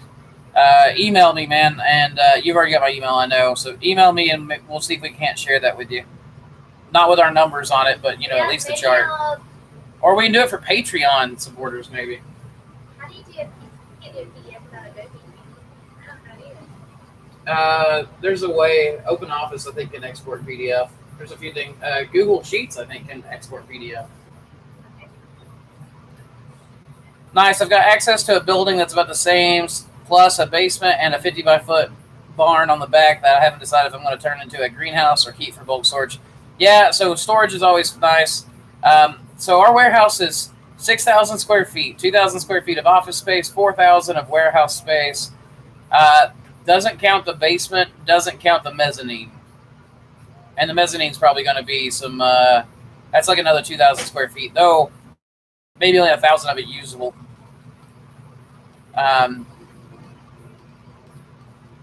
Normally it's 0.8 to 1 at 1,000 CF. Wait, what? Maybe you're answering something else. Samantha Reed, is Mom happy? Are you happy? Yes, we are. Are you happy? Are you happy? Child upstairs, we're gonna go eat soon, or cook food. I mean, if I shoot you an email, would you share that static pressure info? As far as if I can find it, absolutely, I'll share it with you, man. Just remember, things have slowed. Like I am so slow right now with all the work we've been doing. Best part is it'll be no real overhead because my business partner inherited it. Oh, that's nice, man. Yeah. Thankfully, our rent's pretty cheap, so where we're at, so we're good too. Yeah, you're welcome. Currently attempting to grow my Takis on mainly sawdust birdseed substrate with some coffee. What's my probability of success? Lone Wrangler, I don't know. As this is my first time growing it, I'm packing it on Master's Mix. The people I were talking to said that they weren't sure if it'd grow Master's Mix or not. So I'm trialing out about 80 bags to see if it works. All right. You want to inoculate? I'm tired of inoculating. All right. I know you said no, but you're going to inoculate. So. Done it forever. Probably will watch it. Then botch it. But I'll try. They'll let you know. I'm sure they will.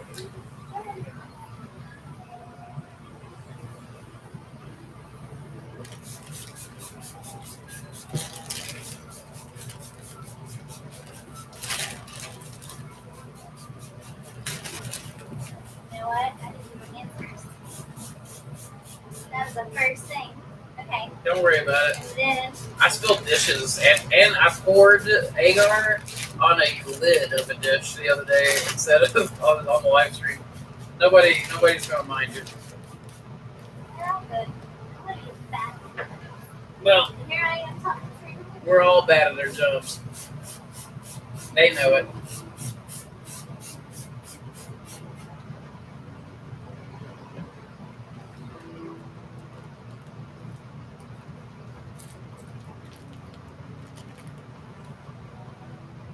Have a small slit on the right side, or you do it all the way around? If you do it that way, then yeah, there you go. That's plenty right there. So I haven't been in the lab in like a year. Yeah. Samantha and I both have not been doing much lab work. It's been Jason and Laura for the past year. My So- muscle memory is shot.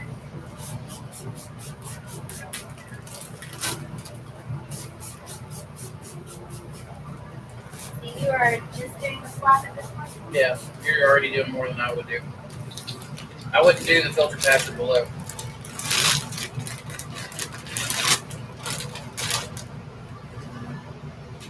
Let's see, I saw some questions. So while you're inoculating, I'm going to answer some questions.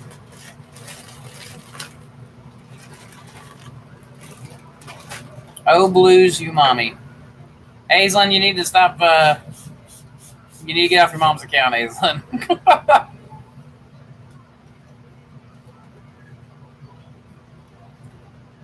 Trying to get the right size fridge for my op. How many pounds are you fitting in that double glass door fridge? Max I will ever grow my op is 250 pounds per week. Vance, we can fit 18 10-pound cases in there. What temp are you going to be growing the maitake at? Hopefully around 65 degrees. But I'm going to be taking suggestions on that as well. It really depends on what I keep my grow room at. So, Jason said you can do it, Samantha.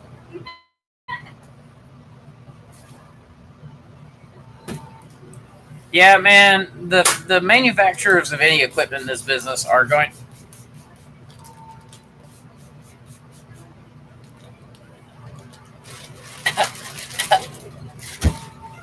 Manufacturers are very rarely helpful. They want big guys ordering. They don't really care about us little guys. Take care, Lone Wrangler. Someone says, "Mom, look out the door."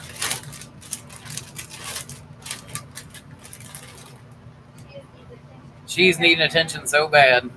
This being out of school stuff is like driving everyone crazy.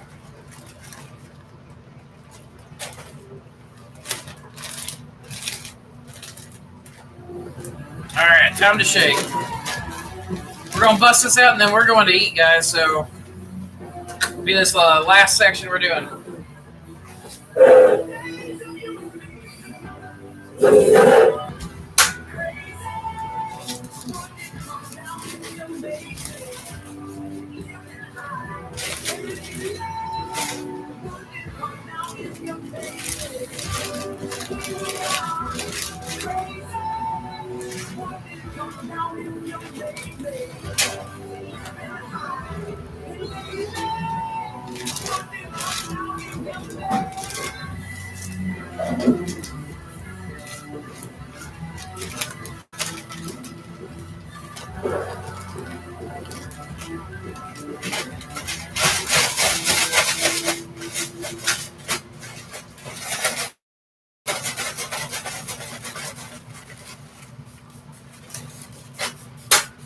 Well, look at you trying to eat back up.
I wonder if this is one of the old ones or before I turned it to.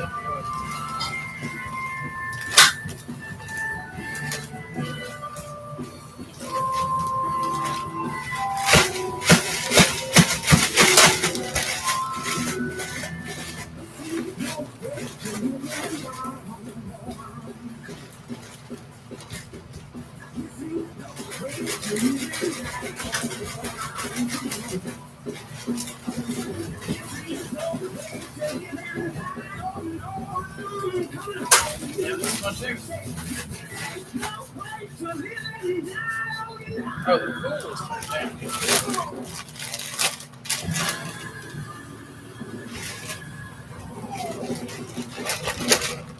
At Charmin, we heard you shouldn't talk about going to the bathroom in public, so we decided to sing about it. My Simon Pete. Watch it. The cigarette's not been doing well.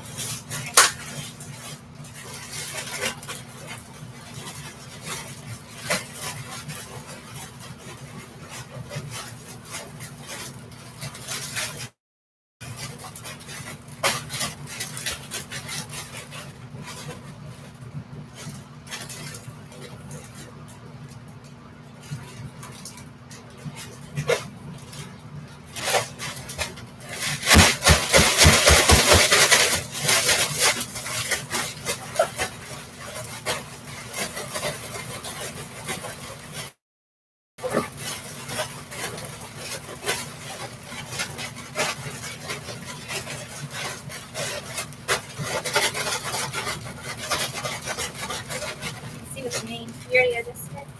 All right, what? Yeah. I'm ready to test it.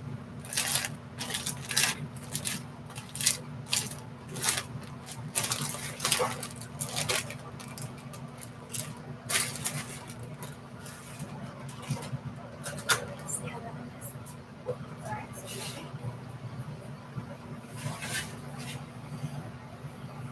You're very welcome, Nancy. Take care.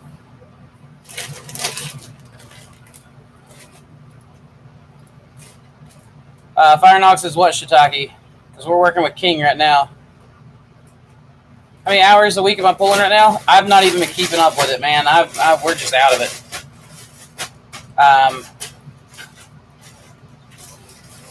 Right now, it's with the market and everything acting up, restaurants being closed down, it's put the food industry in a pinch.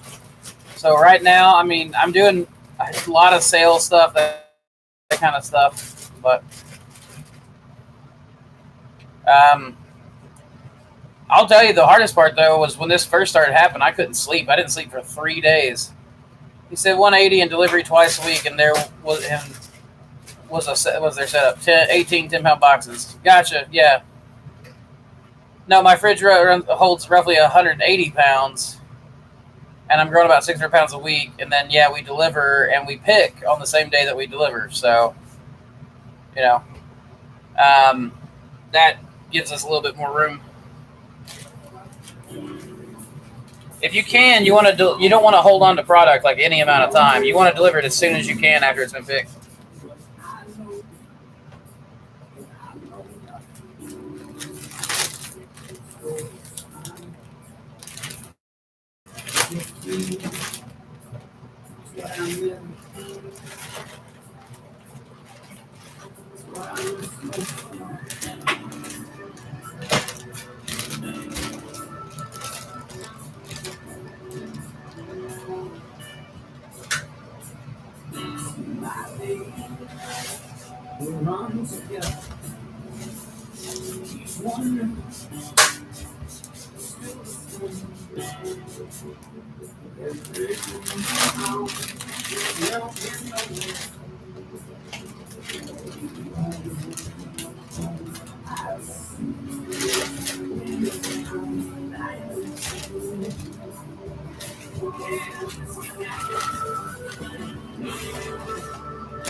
That's number 10 right there.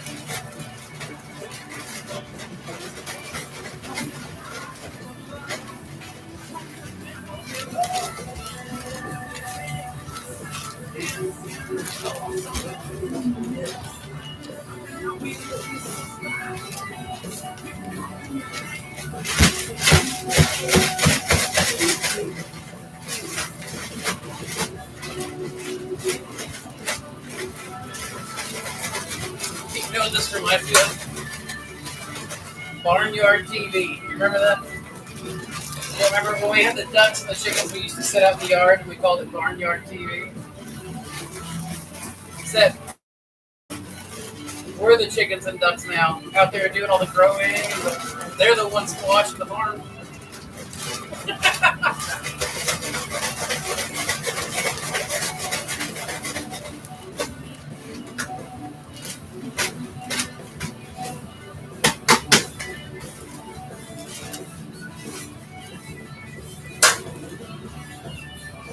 Alright, we got more shelving in the room.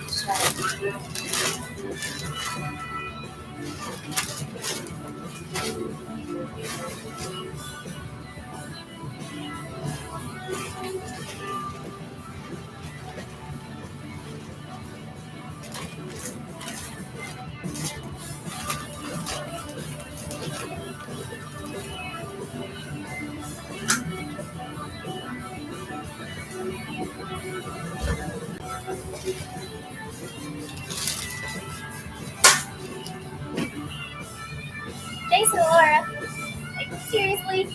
We're folding on that? Goodness.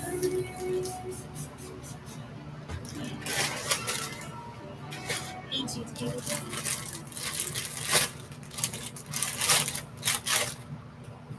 How am I going to seal that?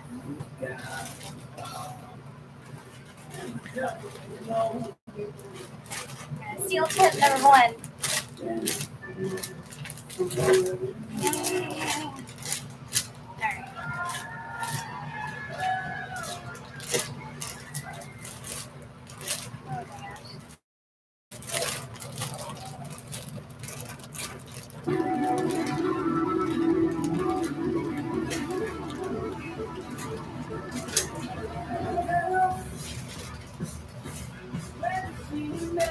Must have been a hurry on that one. Excuse what?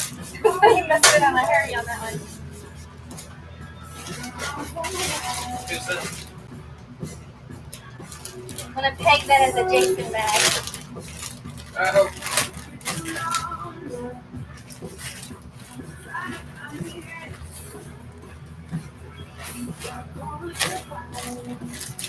You and your big shoulders.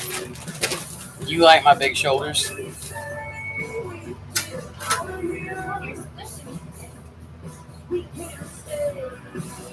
Yeah, man. COVID's not getting us down, Ben.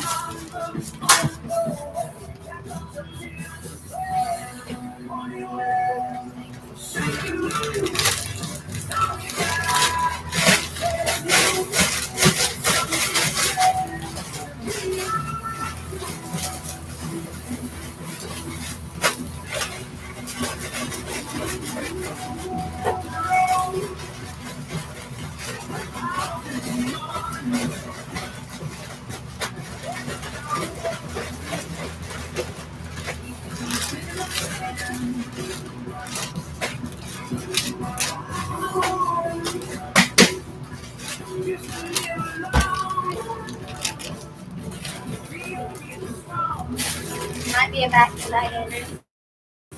I can take it back and put it back in your room. It's slanted on the bottom. It's hard to get that to work. This one right here? Wait.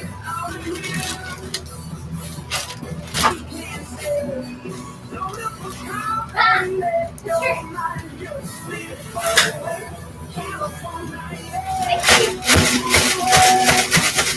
That's broad shoulders again.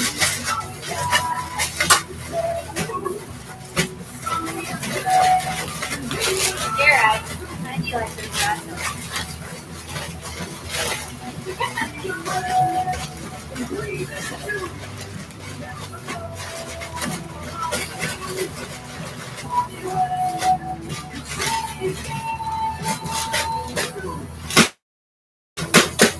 That's right. Yeah. Oh. Get lost in my head. Okay.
your shoulders on that one.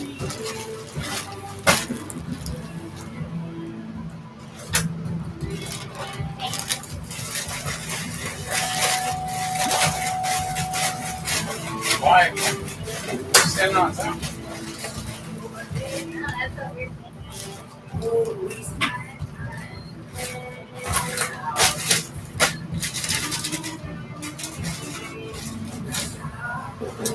I mean, we do some spawn sales, but more in liquid culture than spawn. Yeah, it's 18 10-pound boxes. And then, I mean, so we do oftentimes 26 boxes a day on delivery days, so it'd be 2 or 3 days a week.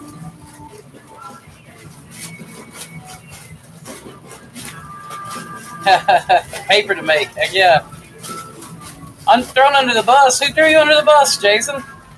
Oh, was that Samantha saying that? There's a bag that was absolutely atrocious, Mr. Jason. Jason, you get blamed for everything, man. Take care, Finox. Oh, Artoganon, are you near us, man? You don't want to go to Gallenberg right now. That's where all the COVID cases are coming up in Tennessee. Well, unless you want to just go ahead and get COVID. I'm trying to avoid it for a little bit, but I probably should go ahead and get it. That way there's a hospital bed open for me. I have respiratory issues, so I'm exactly the kind of person that's probably going to end up go to the hospital for it. But we're all going to get it eventually, right? I don't know.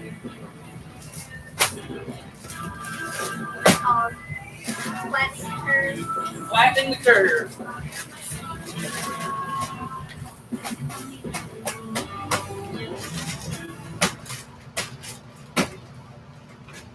Jason said, Sam. Jason? I wouldn't say come over here and let's have a folding contest. You are putting a fair amount of air in each bag, which facilitates making the bags to promote colonization. But how do you put them? So top fruiting is we put it in we'll make our cut like right here, a little square, and then we'll flip the block upside down, and it squeezes all the air out. So no top pinning. But the air is not to promote colonization. I don't give a crap about that. It's to make her job easier shaking the bags. You guys had issues with your folded corner sealing? Or is that a matter of skill to sealer? I've heard that it's better to let bags lay flat in sealer. So I've seen people do that where they just take the gussets all the way out. I don't like the way that looks. I think it's atrocious. No, our bags don't really. If you fold it in nice and you keep it neat, during steaming, it makes it easier to seal the bag in the lab.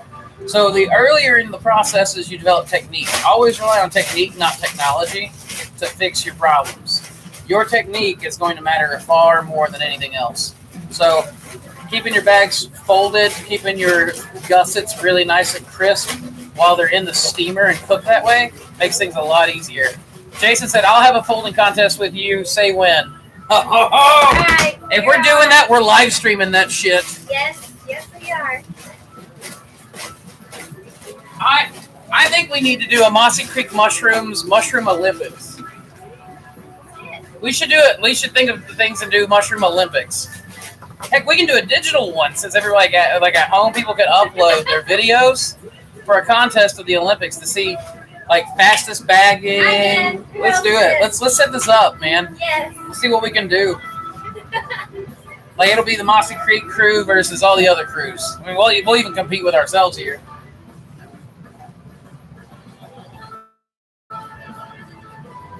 Who can throw their spent bags the furthest into the pile? You know, that kind of thing.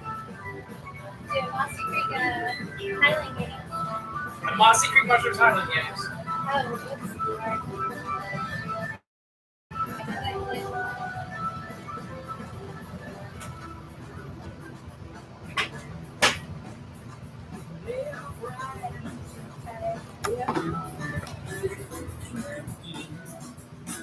But there are two of us who fold, so why is it I'm the one who's getting the blame? Because I've seen your folds and I've seen Laura's folds. It's because we love you, Jason. All right. You got a space in here? No. Okay. Look how cool it is. Look at that, guys. That is all Jason and Laura And then this stupid COVID-19 shit happens. It's all right. We got a ton of stuff going. All right, where are you putting these? I don't know. Okay, there's room out there. Okay. I was asking you if you were out of room, and you said no. I thought you said, "Do we have room?" And I said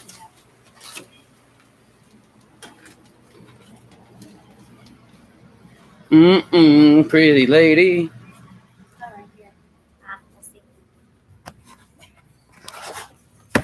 Here, hand me back. And we'll just make it a video treat.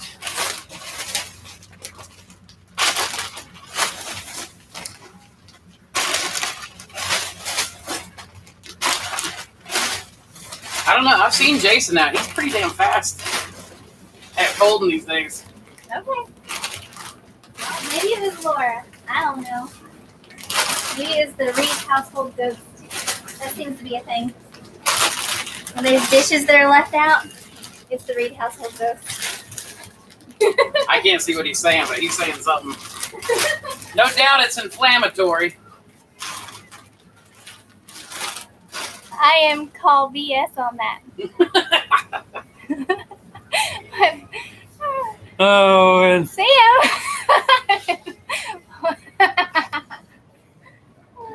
cool. All right, well, we're going to go eat. So, Jason, thank you for admin in this thing for us, man. Guys, thank you all for all the questions.